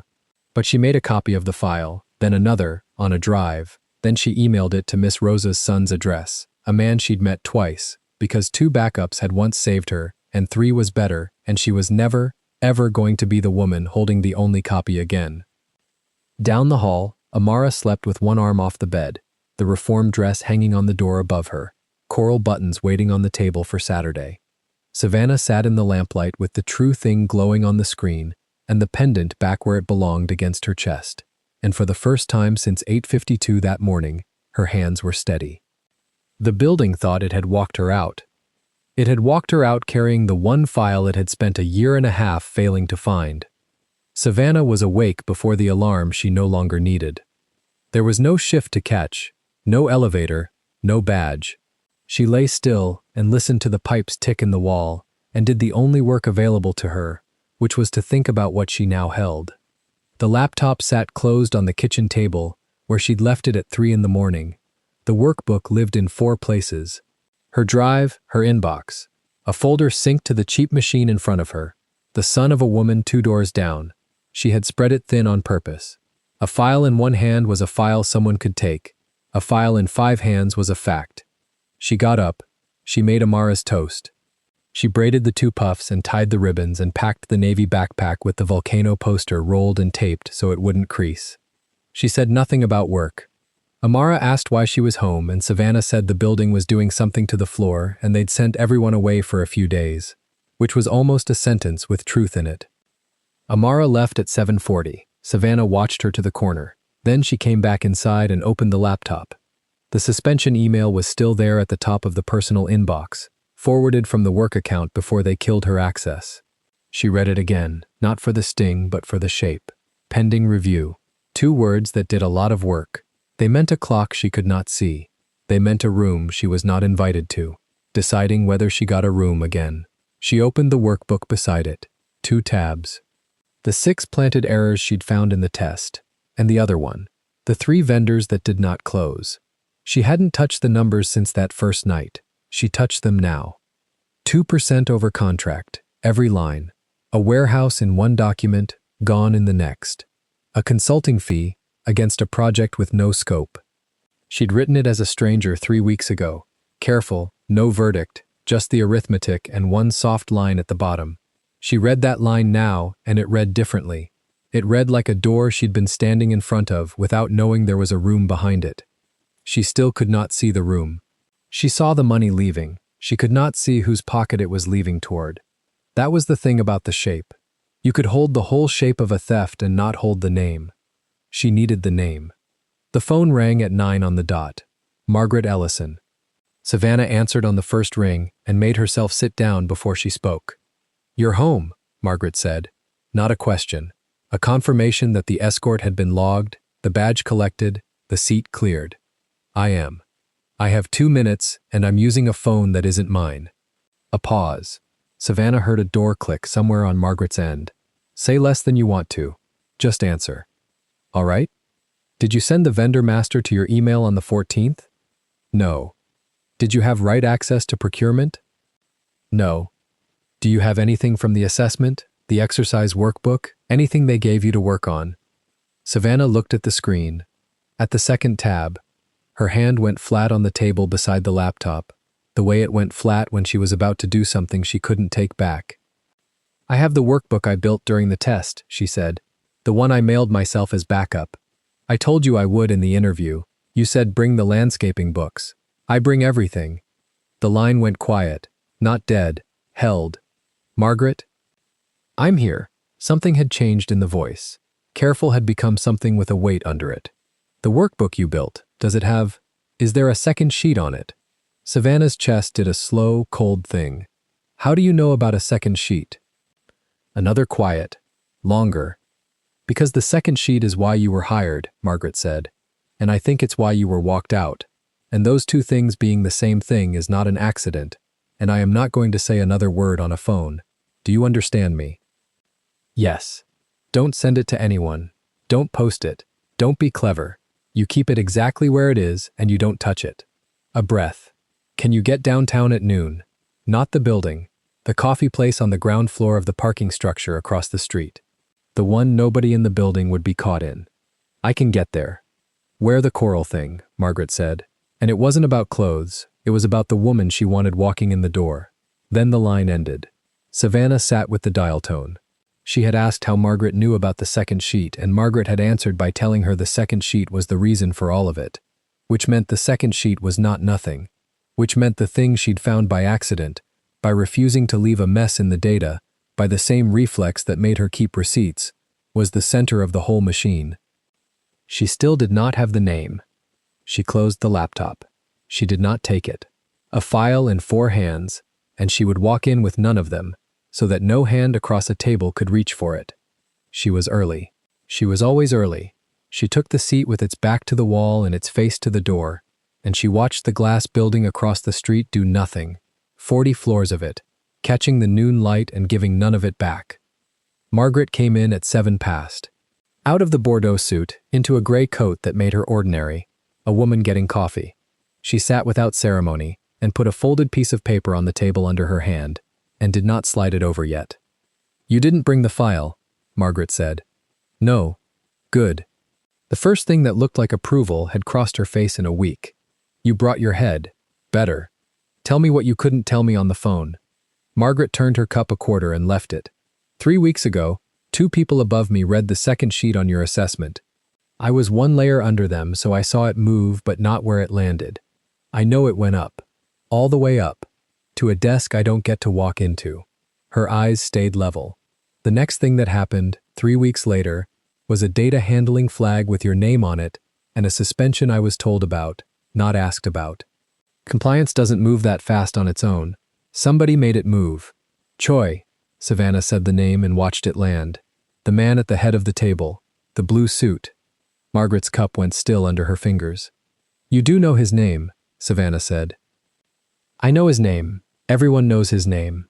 He runs procurement and 3 other things, and he's been here longer than the man who owns the building has trusted anyone." She lowered her voice to nothing. The vendors on your second sheet. 2 of the 3 come through procurement. Procurement reports to him. There it was. The name against the shape. The pocket the money was leaving toward. Savannah did not feel triumph. She felt the floor go a little further away, the way it went when you understood you'd been standing on something thinner than you thought. She had exported, by accident, by competence, a map of a man's theft. And that man had spent his first 3 weeks of knowing her name arranging to make it worthless. He froze my daughter's scholarship, Savannah said. The same afternoon, same hour, almost. Not the company's money. A foundation, a child's application. He reached over and touched a 12-year-old to make me radioactive. I know. Margaret's jaw moved. That one I saw. That one I couldn't unsee. A hold on a minor's file citing the standing of the Guardian, and the Guardian's standing was manufactured that morning by the same office that manages the fund's compliance. He was thorough. He was too thorough. Thorough leaves prints. She finally slid the folded paper across. Savannah opened it. A name, an internal title, a floor number, and under it, in Margaret's small hand, 1 line. He does not know you kept it. That's the man in the middle, Margaret said. Not Choi, the one under Choi who actually pulls the vendor files. If your log was forged, it was forged from a machine, and the machine has a person, and the person is scared, because thorough people are always scared underneath. That's the seam. Savannah read the name twice and put the paper in the inside pocket of the coral blazer, the one she'd sewn shut on one end and open on the other so nothing fell out. Why are you doing this? She asked. You could stand at the wall. You've been standing at the wall. Margaret looked at her for a long moment, and it was not a soft look. It was the look of a woman deciding how much to spend. 14 years ago, somebody used my name for something I didn't do, she said, and the only person in the building who could have said otherwise decided it was safer to say nothing. I lived, I climbed, I got the suit and the office and the corner of the floor. She stood, buttoned the gray coat, ordinary again. But I've been the person at the wall, and I know what it cost the one in the room. So no, not this time. She left first. That was the rule, and they both knew it. Savannah counted to 100, finished the coffee she hadn't wanted, and walked out into the noon light on the other side of the street from the building that had walked her out.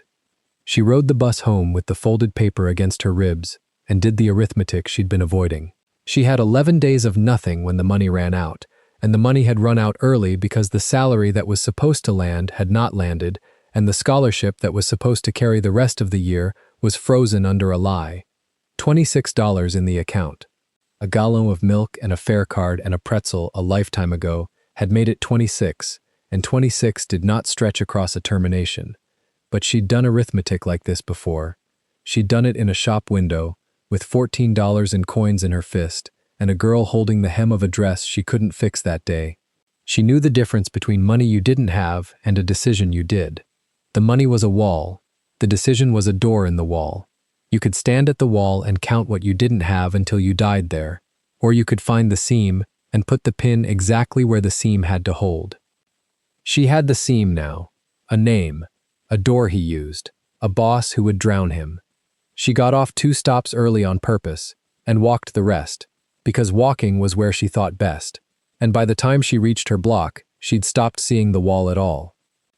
Amara was quiet at dinner.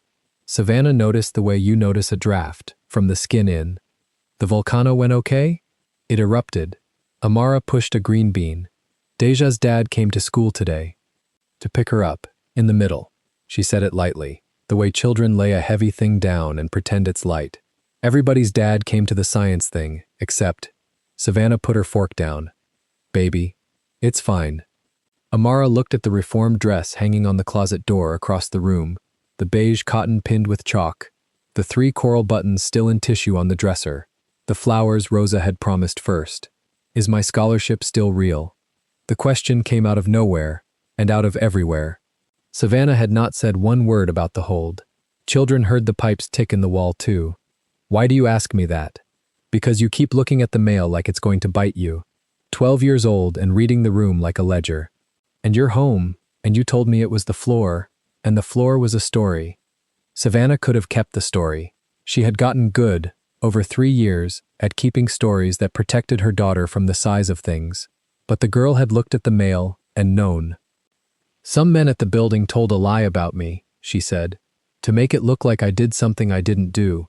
And when they did that, they put a hold on your scholarship, because your name was next to mine, and they wanted my name to be a bad thing to stand next to." Amara took this in. She was very still, the way she went still when Brittany's voice had come across the boutique floor a lifetime and a month ago. "So it's my fault," she said. "The dress, the store, that's when it started." And there it was, the thing Savannah would have crawled across broken glass to keep her from ever thinking. No. Savannah came around the table and knelt, the way she'd knelt in front of a shop window to promise a girl a dress would be beautiful again. Same knees, different war. "Listen to me. A man did a bad thing, and a bad thing has one owner, and it is the man who did it. Not the dress. Not you. Not me for taking a job. The man." She held her daughter's face. "Do you hear the shape of what I'm telling you? One owner. One owner. I found something at that job. Something they didn't want found, and instead of arguing about the something, they came after my name, and yours, because that's cheaper than fixing what I found." She wiped a thumb under Amara's eye, though the eye was dry, because her own wasn't quite. "I'm not going to let it stand. I have the something. It's safe. It's in 4 places, and tomorrow I start using it." "Using it how?" Savannah stood. She looked at the beige dress on the door, pinned and waiting, half a thing on its way to being whole. "The way Miss Rosa uses a pin," she said. "You put it exactly where the seam has to hold. Then you sew." She called Rosa after Amara was down. "They came after the little one," Rosa said, when Savannah had told her. Not a question either. These women did not waste breath on questions they already knew the answer to. Of course they did. A man like that, he does not fight the thing you know. He fights the thing you love. So you'll drop the thing you know to go save the thing you love. A pause on the line, the sound of a kettle. "Did you drop it?" "No." Then he made a mistake, and it is the same mistake they always make. Rosa's voice was warm and flat and certain. "They think the quiet one is quiet because she is weak. She is quiet because she is counting." A clink of a cup. "You have the son's email. My Danny. You sent it there. He hasn't touched it. He doesn't even know what it is. He thinks it's a spreadsheet about your work." "Good. Leave it with him. A file with a stranger who doesn't know its worth is the safest file in the world. Nobody threatens what nobody knows they're holding." "Miss Rosa, I have to name a man tomorrow, to a woman I've known for a week. And if I'm wrong, you're not wrong. You just don't have all the paper yet." The kettle again. "You have the money leaving. You have the door it leaves through. You have his office reaching into a child's file the same hour. What you don't have is the one signature that puts his hand on the knife instead of near it." Rosa let that sit. "So get it. You know how these people are caught, Savannah. Not by shouting, by the one man under them who is more afraid of prison than of his boss. Find the frightened one." Savannah thought of the folded paper in the coral pocket. A name, an internal title, a floor. "He does not know you kept it." "Margaret gave me a name," she said. "The man who pulls the vendor files. The one who'd have had to forge the log. Then that is your frightened one. No hesitation. You do not go to him with anger. Anger tells him to run to his boss. You go to him with the truth that his boss will let him drown first. Because his boss will. That is the only loyalty men like Choi have. They are loyal until the water reaches their own chin, and then they push down whoever is nearest to climb out. The little man knows this. Somewhere he knows it. You just have to make him look at it in daylight." Savannah wrote nothing down. She was keeping this one in the place the pipes couldn't reach. "So straight, mija," Rosa said, and hung up. She slept 4 hours and woke with a plan that had the clean, cold shape of the ones that worked. She did not have access to the building. She did not have a badge. She had a name, a title, a floor, and a fact that lived in 4 places and belonged to no one who could be reached. She could not go up, so she would make the frightened man come down. She dressed in the coral. She walked Amara to the corner. She took the bus downtown, the right one this time, and she sat in the coffee place across the street at 8, an hour before the man whose name was in her pocket would cross that lobby to start his day. Margaret had said he took the same door every morning, the side one by the parking structure, because the main lobby had cameras he didn't like, and the side one had a guard who didn't look up. At 8:40, a man matched the shape Margaret had drawn. In words, mid-30s. A lanyard he kept tucked. A leather bag held against his body with both the strap and one arm, the way you hold a thing you're afraid of losing or a thing you're afraid of. He walked fast with his eyes down. Savannah stood, left her coffee, and crossed the street to reach the side door before he did. She did not touch him. She stopped a step off his path, hands where he could see them, and said his name once, quietly, the way you'd say a word to keep a spooked animal from bolting. He stopped. His face did something between recognition and terror, and the two together told her everything Rosa had promised. He knew her name, which meant he'd typed it. Which meant the log had a person, and the person was him, and the person was, underneath the tucked lanyard and the clutched bag, exactly as afraid as a thorough man is when the thing he built comes walking across a street toward him at 8:40 in the morning. "I don't have anything to say to you," he said. His voice was low and it shook on the last word. "I know," Savannah said. "That's fine. You don't have to say anything. I'm going to say one thing, and then I'm going to walk away, and you're going to go up to your desk, and you're going to think about it all day whether you want to or not." He didn't move. The guard by the door hadn't looked up. 40 floors of glass gave back the morning and told no one anything. "There's a file," Savannah said. "It reconciles 3 vendors that don't close. 2 of them come through your desk. It was built on a company machine 3 weeks ago and mailed off it the same day, and the account on that mail is mine, except I never sent it, and you know the timestamp better than I do, because you're the one who said it." She kept her voice level, no anger, Rosa's exact instruction, daylight and nothing else. "I'm not telling you this to scare you. I'm telling you because that file is now in 4 places I don't have to touch. And when it opens, and it's going to open, there's a version of the day where your name is next to Choi's, and a version where your name is next to mine. You get to pick which, but only until it opens. After that, he picks. And you already know who he'll push under to climb out." The man's throat moved. The bag came a little tighter against his side. His eyes went once to the side door, to the guard who hadn't looked up, measuring the distance to escape, and then came back to her, because he understood that escape was not a distance he could walk.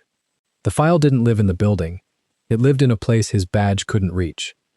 "You don't know what you're saying," he tried. His voice had lost the low steadiness he'd walked in with. "You don't know how any of it works.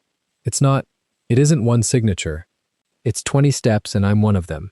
And if I'm one of them, then so is everybody above me, and nobody above me is going to—" "I'm not asking you to explain how it works." Savannah kept her hands open, kept her voice in the flat, warm register Rosa had drawn for her. "I know how it works. It's always the same shape. I've been reading this exact shape since before I ever heard his name. A little over the contract. A warehouse that's there and then isn't. A fee against a project nobody scoped. It doesn't matter that it's 20 steps. Every step has a person, and every person got told it was normal, and one of them is standing in front of me with his bag held like a life raft." She let a breath pass. "You're not the first step. You're just the one who forged a mother's name on a Tuesday and froze a child's file by lunch. That's the step with your fingerprints on it. That's the one they'll hand the board." "He touched a child's scholarship," Savannah said. "A 12-year-old.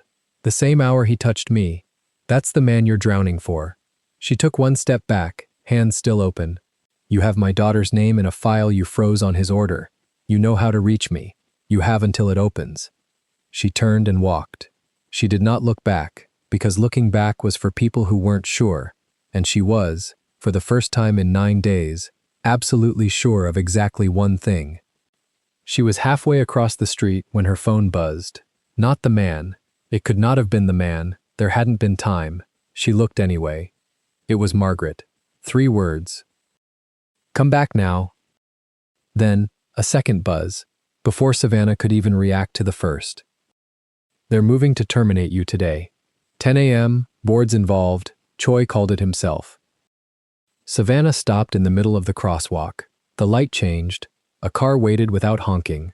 Above her, 40 floors of glass held the sky and told no one anything, and somewhere up in it, a man in a blue suit had just made the thing move faster than she was ready for, called a room she didn't have a chair in, decided to end her before the frightened man at the side door could decide anything at all.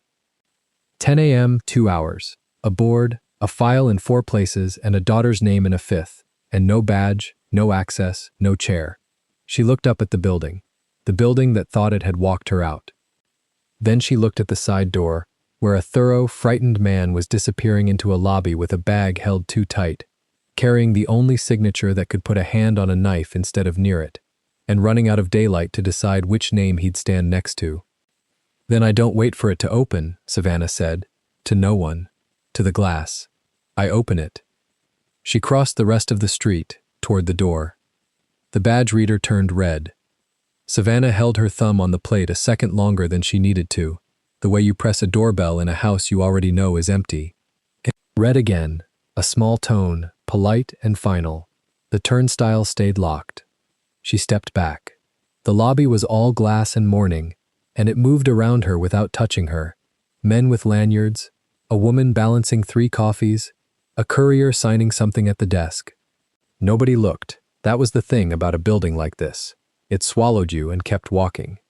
She tried the badge one more time. She already knew. She did it anyway, because the alternative was to stand still and let the clock do its work. A guard she'd never seen came out from behind the desk. Young, square, careful. He looked at the reader, not at her. Ma'am, this badge is showing inactive. I know. I can't let you through if it's inactive. I understand. She didn't raise her voice. She had a rule about her voice in rooms like this, and the rule held. There's a meeting on the 40th at 10. My name is on it. I need to be in it. He glanced at the desk. The desk glanced at a screen. Somewhere in the building a decision had already been typed into a field, and the field said no. You'd have to be signed in by a host, the guard said. Do you have a host? She thought of Margaret 2 floors below the top, in a room she couldn't reach, waiting on a phone that wasn't her own. She thought of the man with the leather bag who had walked through this same lobby 40 minutes ago, badge shoved deep, choosing a side he hadn't finished choosing. I'm working on it, she said. She stepped out of the line so the courier could get through. It was a small thing, moving aside. She noticed she did it without being asked. She noticed she was still the kind of person who did it. She filed that away for later, when she'd need to remember she was a person at all. Her phone was already in her hand. She sent Margaret 4 words. I'm in the lobby. She watched the screen. The little dots came, went, came back. Don't come up. Stay down there. Then, before she could answer, Choi moved it up. Board's at 9:40. He wants it done before the room fills. Savannah looked at the clock over the elevators. 9:11. 29 minutes had turned into whatever this was. She felt it land in her body before her mind caught up. A cold that started behind the knees. The same cold from the boutique floor when a woman with a gold badge had told her child the dress belonged in a donation box. Her hand found the pendant through her blouse and pressed once. She let it go. She'd learned, 3 nights ago, on the worst night, that pressing it didn't fix anything. It just reminded her whose she was. She typed fast. Then get me in the room. Any door. The dots. A long pause. Then, there isn't one they'll let you walk through. I'm trying from inside. Give me the file. Savannah stopped. She read it twice, the way she read everything now. Give me the file. Margaret was an ally. Margaret had risked a borrowed phone and a folded paper and 14 years of silence to sit across from her in a parking garage cafe.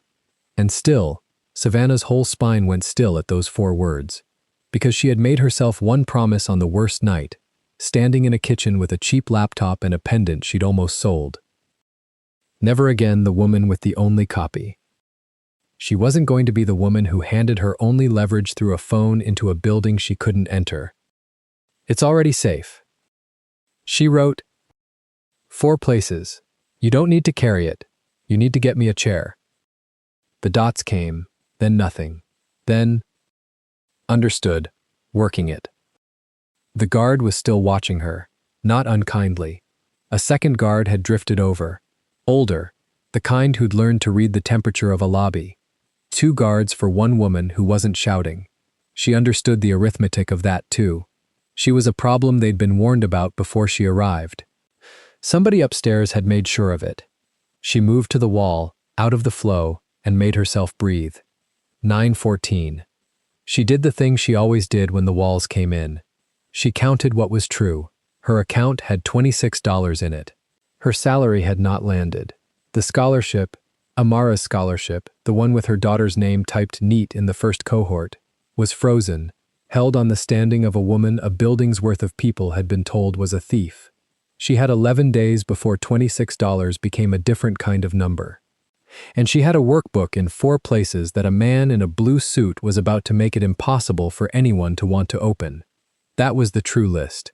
She'd learned not to lie to herself about the true list. The phone buzzed against her palm. Not Margaret. The screen said Amara School, and something in her chest dropped a floor faster than any elevator. She answered on the first ring. "This is Savannah Rose." A woman's voice, apologetic, administrative. The front office.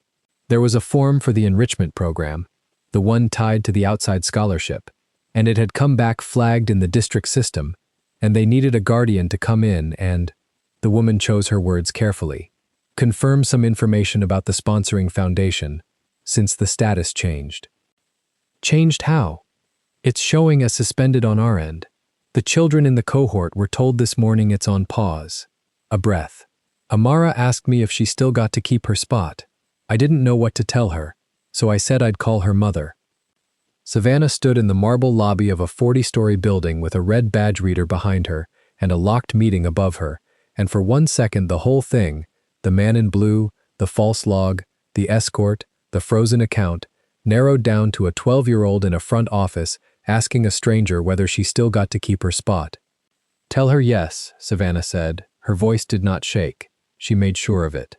"Tell her the spot is hers, and a grown-up is fixing the paper." Those exact words. Can you write them down? A pause. Pen on paper. "The spot is hers. A grown-up is fixing the paper." "Thank you." "Ms. Rose, is she going to be okay? She's a good student. She got up in front of the whole class with a volcano last week." "I know she did." Something moved in Savannah's throat and she pressed it flat. "She's going to be fine.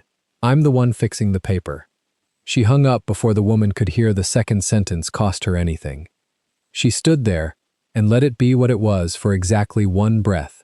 On the worst night, 3 nights ago, she had taken the pendant off her own neck at a kitchen table and done the math on selling it. $40, maybe $60, a week of groceries, a light bill, and then she had put it back on and told them they didn't get it. She had thought that was the bottom. It wasn't. This was lower. The bottom wasn't a woman deciding what to do with a gold chain in the dark. The bottom was a child in an office being told to wait and hope, while every door her mother reached for got locked from the other side. Her hand went to the pendant and did not press it. She let it rest there, warm through the blouse, and she made the smallest promise she had left, the only currency she still owned outright. Not her spot. They can have the meeting. They don't get her spot. Then she wiped her face with the flat of her hand, though there was nothing on it. She had a rule about crying in public buildings, and the rule held even now, and she went back to counting doors.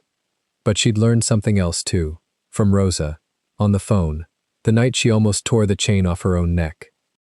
A wall is money you don't have. A door is a decision you do. She looked around the lobby for a door, the desk, the elevators, locked behind the badge line, the stairwell, locked worse, the revolving door back out to the street, a short hallway to the left with a sign that said Visitor Processing, and a woman behind a counter with a stack of blank lanyards. Visitor Processing. She walked to it before she could talk herself out of it. The woman behind the counter had reading glasses and a name tag that said Denise, and the tired patience of someone who told people no all day and had decided long ago not to take it personally. Sign in? Yes. Savannah kept her hands on the counter, flat, visible. "I have a meeting on 40 at 9:40. I need a visitor pass. Who's your host?" "Margaret Ellison, HR." Denise typed. Denise frowned at her screen, the specific way people frown when a name is flagged and they're deciding how much of the flag to say out loud. "I'm going to need Miss Ellison to approve you in the system. It's not showing an active invite." She's approving it now. She's upstairs. I can't issue without the approval landing. Denise wasn't cruel about it.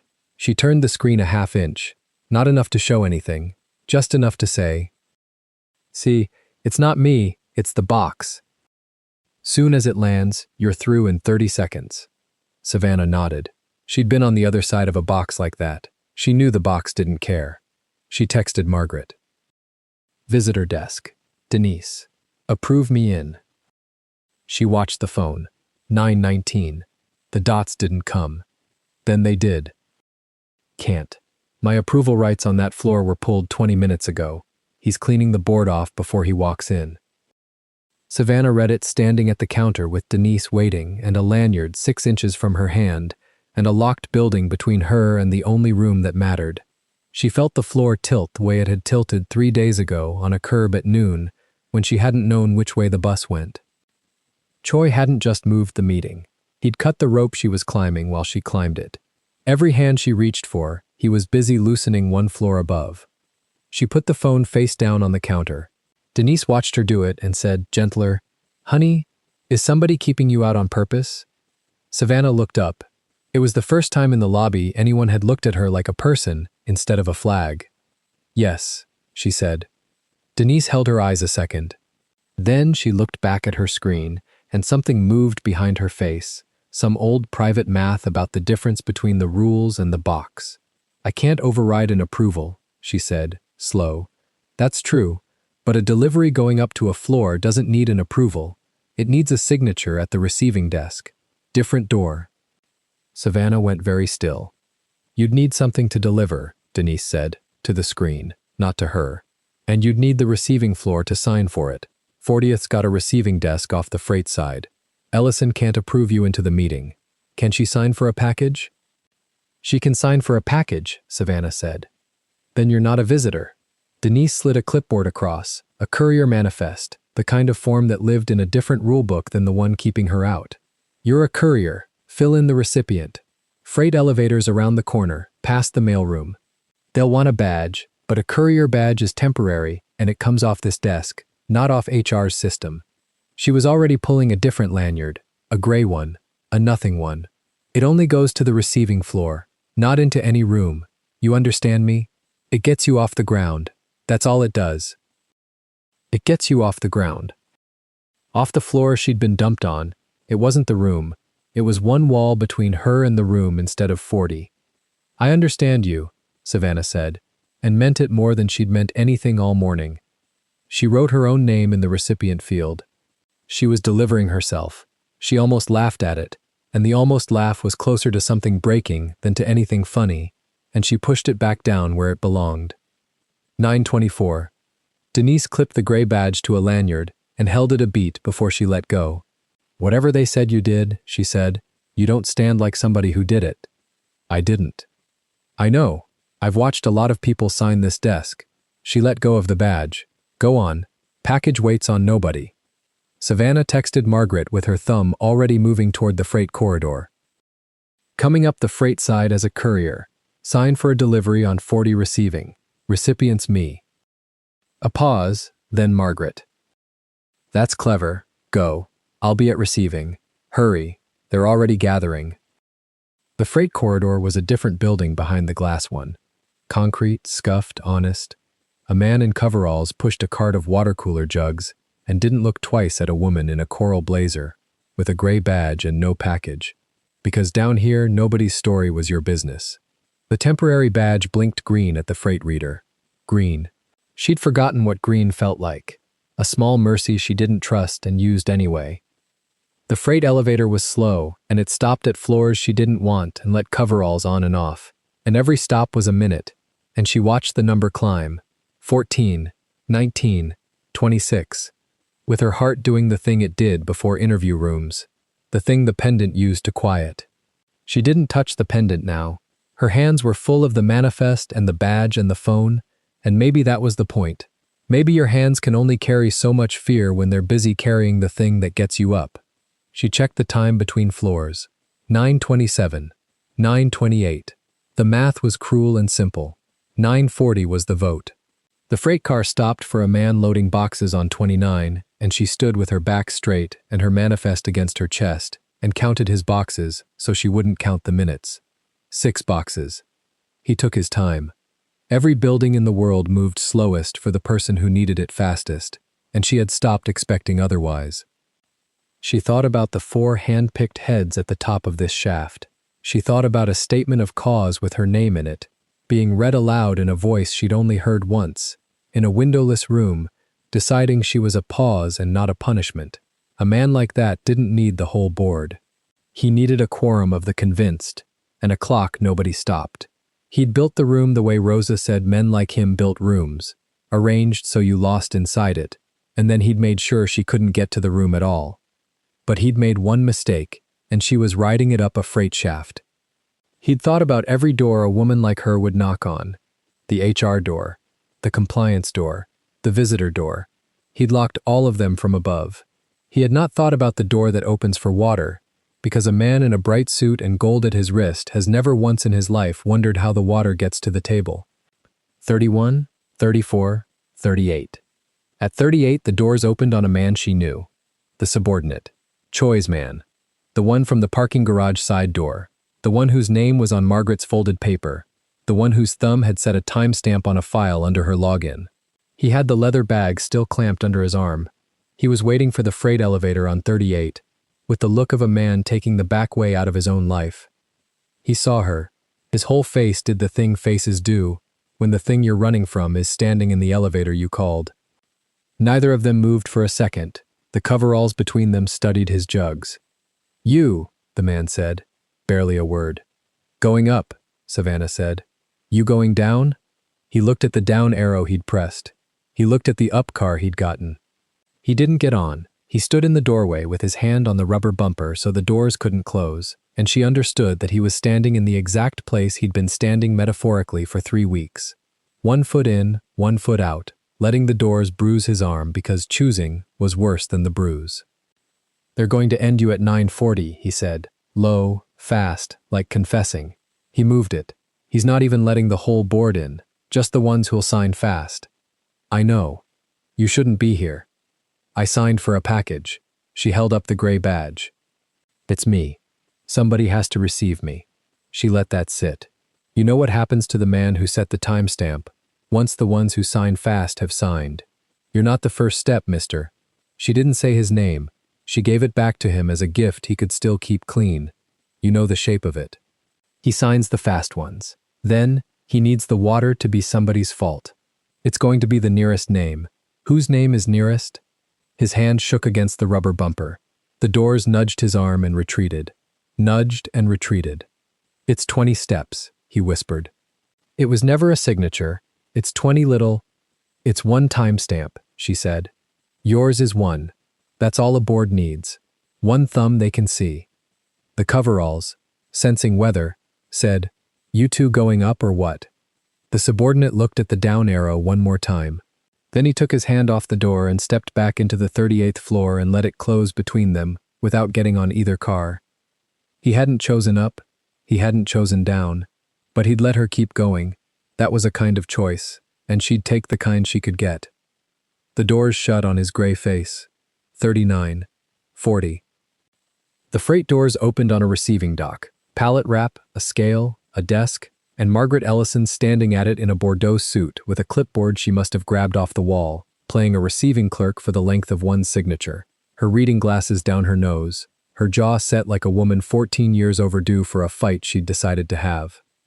"Sign here," Margaret said loudly, "for the coveralls, and under it, fast and quiet. They're in the small boardroom, not the big one. Glass wall on the east side. He's got 4 people, and he's reading a statement of cause. You have maybe 6 minutes before they vote." Savannah stepped off the freight car onto the 40th floor, off the ground. 1 wall left. "Can I get in the room?" "No." Margaret didn't soften it. Softening it would have been a lie, and they were past lies. "The door badges to his people. I can't put you through it. I got you to the floor. The floor was everything I had." Savannah looked past her, down a carpeted hall that smelled like the top of a building. Filtered air, money, quiet. At the end of it, a glass wall, and behind the glass, backs of heads around a table, and at the head of the table a wide man in a bright blue suit standing to read from a page, gold at his wrist catching the ceiling light every time he turned a page. 6 minutes, a glass wall, a locked door, a statement of cause being read to 4 hand-picked heads in a room she could see into and not enter. She had climbed 40 floors through a freight shaft on a package's badge and turned a frightened man loose from his own door and made herself a delivery addressed to herself, and here was the top of it, close enough to read the shine off his watch, and stopped by one more pane of glass, on the wrong side, again, watching people decide her while she stood outside the room. "Margaret," she said. Her voice stayed level. The rule held even now. "Is that door the only way in?" Margaret followed her eyes to the glass boardroom. "For the meeting, yes. There's a service pantry behind it. Coffee, AV. But it feeds the room through a staff door on the far side, and that badges to catering. And catering's already been through and gone." She pressed her lips. "It's a wall, too." Savannah looked at the pantry door. She looked at the gray temporary badge on her chest, the one Denise had said only went to the receiving floor and no room. She looked at the coveralls behind her, wheeling his jugs off the freight car she watched him, toward a service corridor, the one that fed the pantries, because water coolers get refilled from the back, always from the back, in every building, by men nobody flags. The man was heading for the same wall she needed, through the one door down here that opened for water. "Where does he take the water?" Savannah asked. Margaret turned, saw the coveralls, saw the corridor, saw, a half-second behind Savannah, what Savannah had already seen. Her breath caught. "The pantries," she said. "Every pantry on the floor, including the one behind the glass. Down the hall, behind the pane." The blue suit turned another page. His mouth moved around words she couldn't hear. One of the 4 heads nodded. Another reached for a pen.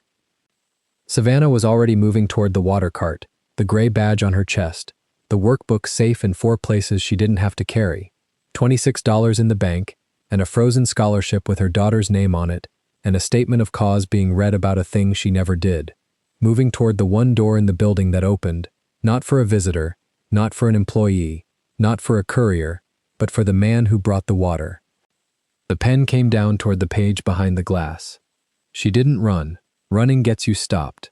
She walked, the way you walk when you belong somewhere, fast and unbothered, and she caught the coveralls at the mouth of the service corridor with her hand light on the edge of his cart. "40th pantries?" she said, easy, like she'd asked it 100 mornings. "All of 'em," he said, not looking up. "The boardroom one first." She was already walking beside the cart, one hand on it now, a woman with a gray badge helping push a load of water, invisible as weather. "They're in session. They'll want it." He grunted, which was yes. Behind the glass, the blue suit set down his page and looked at his 4 nodding heads and opened his hand toward the pen, toward the vote, toward the last clean minute before the room filled with people who might ask questions, and the service door at the back of that room, the staff door, the one that badged to catering and to water and to the invisible, clicked its lock open for the cart. Savannah put her hand flat on the door. $26. 11 days. A child's name on hold. A statement of cause. 4 heads and a pen. She pushed. The door swung in on its hinge and the small room turned toward the sound. Savannah stepped past the water cart into the boardroom, one hand still flat on the pantry door, courier badge gray on her chest, coral blazer creased from 40 floors of freight elevator. 4 board members sat at the glass table. Choi stood at the head of it, a printed page in his hand, mouth open on a word he never finished. "Sorry to interrupt," she said. "I brought the rest of the file." Nobody moved for a second. The man with the pen set it down. Choi recovered first. He smiled the way he smiled in the meeting that suspended her, wide and political, and turned it on the table like a lamp. "This is the individual under review," he said. "Security should not have let her." "Security didn't," Savannah said. "I came up with the water." One board member, a gray-haired woman near the window, looked from Savannah to the cart and back. Something in her face shifted from procedure to curiosity. "Ms. Rose is on suspension pending a data handling review," Choi said. "Whatever she's about to say is exactly the review this room is supposed to be doing," Savannah said. She did not raise her voice. She had promised herself she would not raise her voice in a glass room. You called a vote to terminate me for exporting a client file. I'd like the room to see the file before it votes. The gray-haired woman said, "Sit down a moment, Choi." Not a request. He stayed on his feet. Margaret came through the main door then, badge in hand, a slim laptop under her arm. She had crossed from the receiving dock the moment the pantry door opened. "Human resources," she said to the table. "I brought the access logs compliance didn't include in the packet." She set the laptop down and did not look at Choi.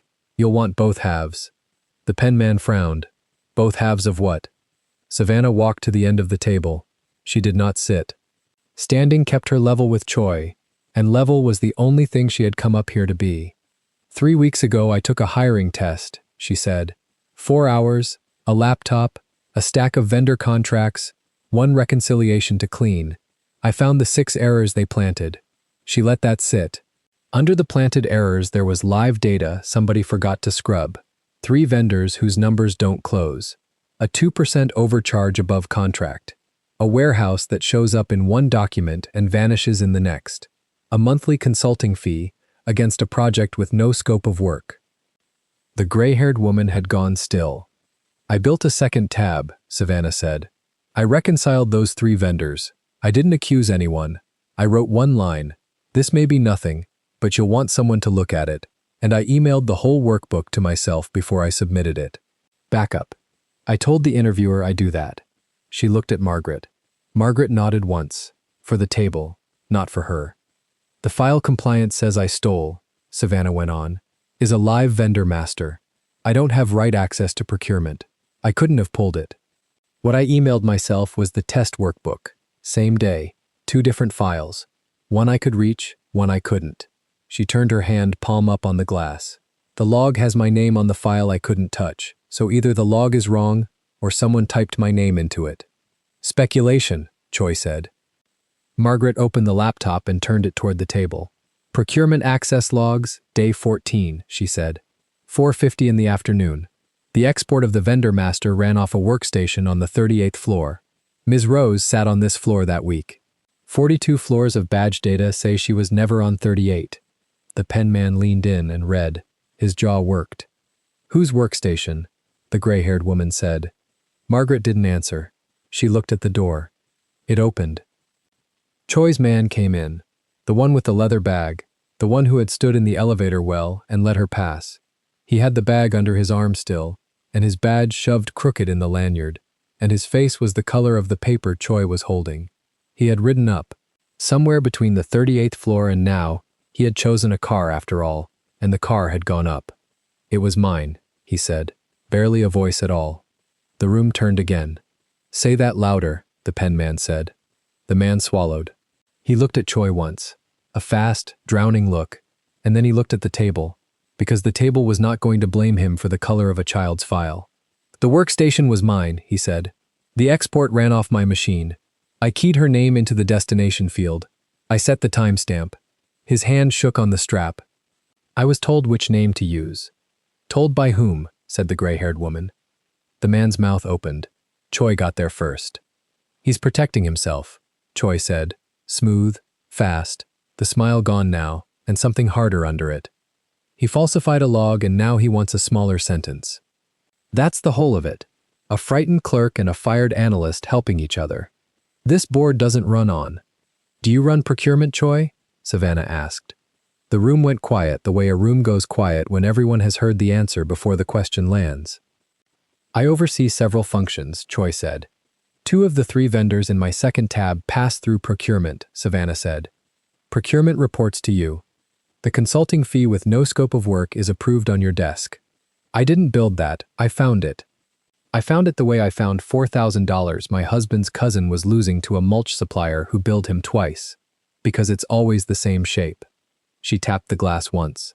"Money leaves a company through a door. Somebody has to hold the door." "This is a personal vendetta," Choi said to the table. "She was corrected for a data violation and she's dressing revenge up as an audit." "Then audit it," Savannah said. "Pull the file. If I'm wrong, I walk out and you never see me again. If I'm right, you'll want to have looked before you signed." The pen man was already looking at Margaret. Open the workbook. Margaret slid a second laptop from under the first. It's in 4 places, she said. Ms. Rose's drive, her personal inbox, her own machine, and 1 address off-site. I have a copy she authorized me to bring this morning. She turned it around. 2 tabs, the 6 planted errors. And the second tab, 3 vendors, the 2% line, the ghost warehouse, the scopeless fee, laid out in her plain columns with no adjectives on any of it. The gray-haired woman put on her glasses and read for a long time. The consulting fee, the warehouse that appeared in one document and disappeared in the next. Her finger stopped on a number and stayed there. This is the bleed, she said quietly. This is the thing the audit chased for 1.5 years and lost. Savannah didn't understand the weight in the woman's voice yet. She only saw the room change temperature. The main door opened one more time. He came in without hurrying. He always came in without hurrying. Charcoal, no tie, collar open a button, the freight noise of the building dropping away behind him, as if the walls had agreed to be quiet. Han Ji-woo behind him, with a leather folder. Do-yoon crossed to the head of the table, and Choi's face did a thing then that Savannah would remember. The smile came up out of reflex and died halfway, because the man walking in owned the floor, the audit, and the year of Choi's careful arithmetic all at once. "Mr. So," the pen man said, half rising. "Sit," Do-yoon said, not unkind. He looked at the laptop, at the second tab, at the columns he had already seen once on a Friday 3 weeks ago, when Ji-woo laid them on his desk. Then he looked at Savannah. "You brought it up here yourself," he said. "Nobody was going to bring it for me," she said. Something moved at the corner of his mouth that was not quite a smile, and was the closest he came to one. He turned to the table. 18 months ago, this company started losing money it couldn't find, 6 figures a quarter. We renegotiated leases we didn't need to renegotiate. We froze hiring. We called it a bad year. He set 2 fingers on the glass beside the laptop. My auditors chased the shape of it and never caught the shape. 3 weeks ago, a candidate on a hiring test caught it in the margin of an exercise nobody asked her to do. The gray-haired woman looked at Savannah with something new. "I knew what this file was the day it reached my desk," Do-yoon said. "I contained it. I told 4 people and no more, because the moment it moved, whoever built the bleed would move first." His eyes went to Choi. He moved first anyway. He flagged her for a file she couldn't reach. He set a review to fire her before anyone read the tab. And he froze a 12-year-old scholarship the same afternoon, so the mother would be radioactive before she could open her own inbox. "You have no proof, Choi started. His clerk keyed the name, Do-yoon said. His procurement approved the fee. His desk signed the consulting contract with no scope. He did not raise his voice either. The 2 of them, Savannah thought, had that in common, and nothing else. Ji-woo opened the leather folder and laid 3 pages in front of the pen man. "Vendor approvals, 18 months, he said. "Signature column. You'll find the same initials on all 3 shell vendors. They aren't hers." He glanced at Savannah, then away. "They aren't the clerk's either." The pen man read the initials. He read them again. He looked up at Choi, and the look had left procedure entirely. Choi set his printed statement of cause down on the glass. His hand was steady. That was the tell, the steadiness. A man deciding whether the room could still be arranged. "I'd like the meeting adjourned," he said, "so council can—" "The meeting is exactly what you called it for," the gray-haired woman said. "A vote. We'll take one." She folded her glasses.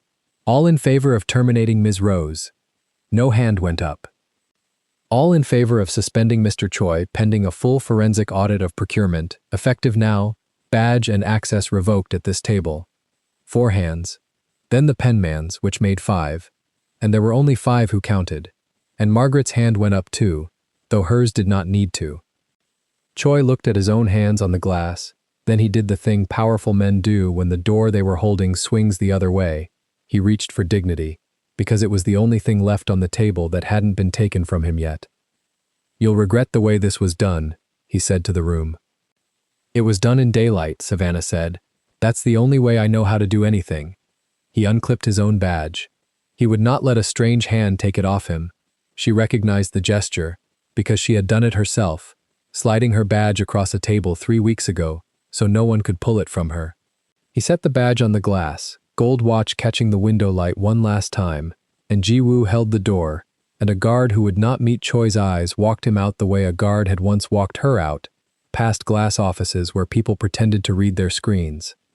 The door closed. The room let out a breath it had been holding. The gray-haired woman looked at the second tab still glowing on the laptop, then at Savannah standing at the end of the table in a creased coral blazer and a gray courier badge. "You found in one afternoon what a firm of auditors lost for a year," she said. "Who taught you to look?" "A mulch supplier," Savannah said, "and my husband. He kept every receipt. When his laptop died, it took a year of them, so I learned to keep 4 copies of everything and never be the woman with the only one." Nobody laughed. The pen man wrote something down. Do-yoon spoke to the table, not to her. "For the record," he said, "I saw this file 3 weeks ago and I said nothing about who found it. I want the record to be clear that I take no credit for the work in it." He looked at the gray-haired woman. "The reconciliation is hers. The catch is hers. The decision to carry it up 40 floors through a freight elevator this morning, when I could have handed it to this board myself and did not, that's hers too." He turned, finally, to Savannah. "I contained the file to protect the company. She uncovered it to protect her name. Only one of those is brave." The penman looked between the two of them. "For clarity," he said, "the analyst had no assistance from ownership in producing this?" "None," Do-yoon said. "She didn't know the building was mine when she took the test. She didn't know the bleed was mine when she found it. She learned my name from a store clerk before she learned it from a contract." He paused. "I'd prefer that stayed in the record too. People will assume I handed her the answer. I didn't have the answer. She did." The gray-haired woman wrote it down herself. Savannah held his eyes. She had spent this whole story not knowing what the man in the store had wanted. She understood now that he had wanted exactly what he said in the boutique, someone who counts things and doesn't look away, and that he had found it, and that finding it had cost her a scholarship, a salary, and a night with the pendant in her hand on the kitchen table. He knew none of that part. She decided he didn't need to. "The suspension is void," the gray-haired woman said. "Effective immediately.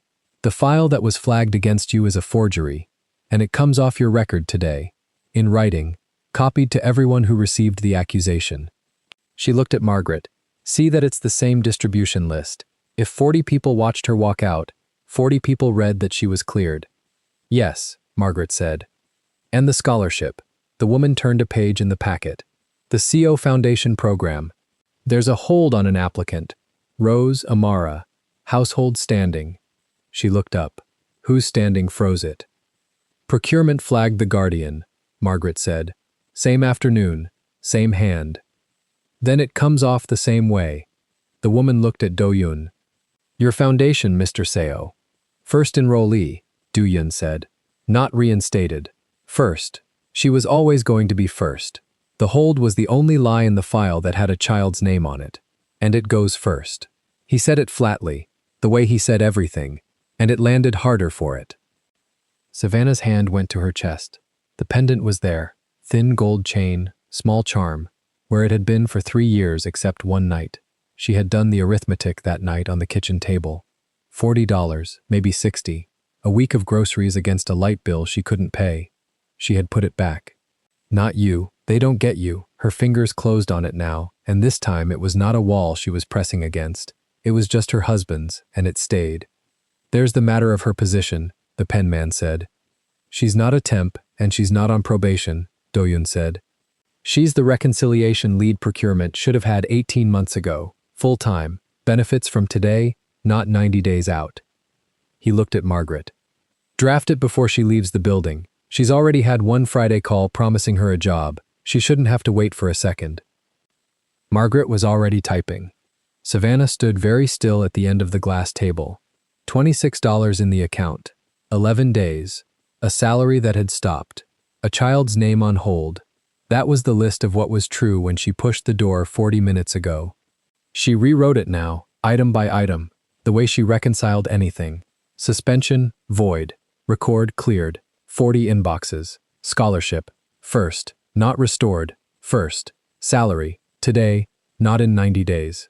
Pendant, hers. She did not cry, not in a glass room. That rule had held since Marcus, and it held now, but her hand shook once on the pendant and she let it. Down in the lobby, later, Denise at visitor processing would see the same woman come out of the freight elevator she'd sent up, and Savannah would stop at the counter and say, "It worked." The delivery got signed for, and Denise, who had noticed that someone was keeping this woman out on purpose and had found her the one door that didn't need a host, would smile behind her reading glasses and say, "I never doubted the courier." Small people had opened the doors the whole way up. Savannah would remember every one of them. But that was later. First there was the table, and the gray-haired woman closing the laptop, and Margaret's fingers stopping on the keys. "There's one more thing," Savannah said. The room waited. "When the file goes out to the 40 inboxes," she said, "don't dress it up. Don't call it a personnel matter resolved. Say what it was. A woman was accused of stealing so that no one would read what she found. I don't want a quieter version. I've been quiet the whole time." She looked at Do-yoon when she said it, though she didn't know why. Quiet isn't the same as silent. "Someone told me the quiet ones are quiet because they're counting." "Rosa," Margaret said, before she could stop herself, and then looked surprised she'd said it. Savannah almost smiled. "You know her." "I know the kind," Margaret said. Do-yoon watched the two women and said nothing, which was his version of approval. They let her go a little after 10. Margaret walked her to the elevator, the regular one, the one her badge would open again by afternoon, and pressed the button for her and held the door with one arm. 14 years ago, Margaret said. They used my name for something I didn't do, and the one person who could have spoken for me stayed against the wall. She let the door start to close and caught it. I didn't stay against the wall this time. "I know," Savannah said. "I saw where you were standing." The door closed on Margaret's face, which had gone soft in a way Savannah hadn't seen on it before, and the car dropped 40 floors, and at the bottom the lobby was just a lobby, marble and light and Denise at her counter, and the turnstile that would not let her through this morning let her out without a sound. That afternoon, Savannah stood in Miss Rosa's front room with the beige dress across her arms. It was finished.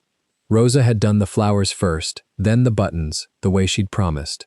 The dress that a woman in a boutique had said belonged in a donation box had coral blossoms embroidered along the mended shoulder seam, and turquoise ones climbing the hem where the pale stain used to be. The torn shoulder was a garden now. The stain was a flower. 3 coral buttons ran down the front like a row of small suns. "You'll never know it's the same dress," Rosa said, pins in her mouth, hands calm the way hands get after 58 years of making torn things hold. "She'll know," Savannah said. "She'll always know where things came from. I want her to know." Rosa took the pins out of her mouth and looked at her a long moment. "They came at the child," she said. "Not the file. The child. Because a man doesn't fight what you know. He fights what you love, so you'll drop what you know." She smoothed a coral petal flat with her thumb. "You didn't drop it." "No." "Then he lost when the water reached his chin, exactly like I told you." Rosa folded the dress. "The quiet one keeps the receipts." "That's the whole of it, mija. That's the whole story anybody ever needs." Danny came through from the kitchen, Rosa's son, who had kept a copy of a file for 3 weeks without ever opening it, without ever knowing it was the thing that saved a woman's name. "You want your attachment back?" he asked. "The one you sent me. Never looked at it, I swear." "Keep it," Savannah said. "One of 4. I'll never be the woman with the only copy again." Amara wore the dress to school on Monday. Savannah walked her to the corner, the way she walked her every morning, and this time she didn't hurry, and this time there was money in the account that had come in on time, and a scholarship letter on the counter at home that said first enrollee in a font that couldn't be frozen anymore. Amara held the strap of her navy backpack, and the coral blossoms moved on the mended shoulder when she walked. "Deja's gonna ask where I got it," Amara said. "What'll you tell her?" Amara thought about it the way she thought about everything. Seriously, chin down, that my mom knows a lady who can fix anything. 2 ladies, Savannah said, and a man who kept a copy. Amara didn't ask what that meant. She would someday. Savannah would tell her the whole of it then, the boutique, the card left on the glass, the 4 copies, the freight elevator, the water cart, the door she pushed. Not today. Today the girl had a garden on her shoulder, and a spot that was hers. At the corner, Amara stopped. Across the street, two women stood outside a coffee shop with lanyards and store badges, and one of them had platinum hair pulled tight. And for a second, just a second, Savannah felt the old thing rise. The vitrine, the laughter, the hand that had waved her daughter toward the lower floor. Brittany saw them, saw the girl in the beige dress with the coral flowers, saw the mother beside her in a lilac-wrapped dress and a thin gold belt and heels, chin level, gold chain at her throat. Whatever she expected to feel looking at that dress a third time, it wasn't what crossed her face. She looked away first. She looked at the pavement, the way Amara had once looked at the pavement while holding a torn hem, and then she went into the coffee shop and did not come out while they stood there. Amara hadn't noticed. She was checking the coral buttons, counting them the way her mother counted everything. 1, 2, 3. "They're all still on," she reported. "They'll stay on," Savannah said. "Miss Rosa doesn't do buttons that fall off." The light changed. Amara stepped off the curb into the crosswalk, the flowers moving on her shoulder, the mended seam holding, and Savannah watched her go the whole way across, one hand at her own throat where the pendant was, where it stayed. The dress was the same dress, every stitch of it. The stain was still under the flower, the tear still under the embroidery, the cloth as old as the morning a stranger had said it belonged in the trash. The dress was the same, the one who laughed was not. If this story moved you, stop for a moment and reflect. Have you ever refused an easy handout because your dignity was worth more than anyone's pity? Have you ever carried the memory of someone you lost, pressed flat against your chest, and let it hold you upright when the world tried to shrink you? And when the truth finally sat in your own hands, did you have the courage to lay it on the table? Tell us your experiences and feelings in the comments. We read them all. And if you believe in stories about dignity, karma, and hidden truths, leave a like, be sure to subscribe to the channel, and click join to become a part of our community and help the channel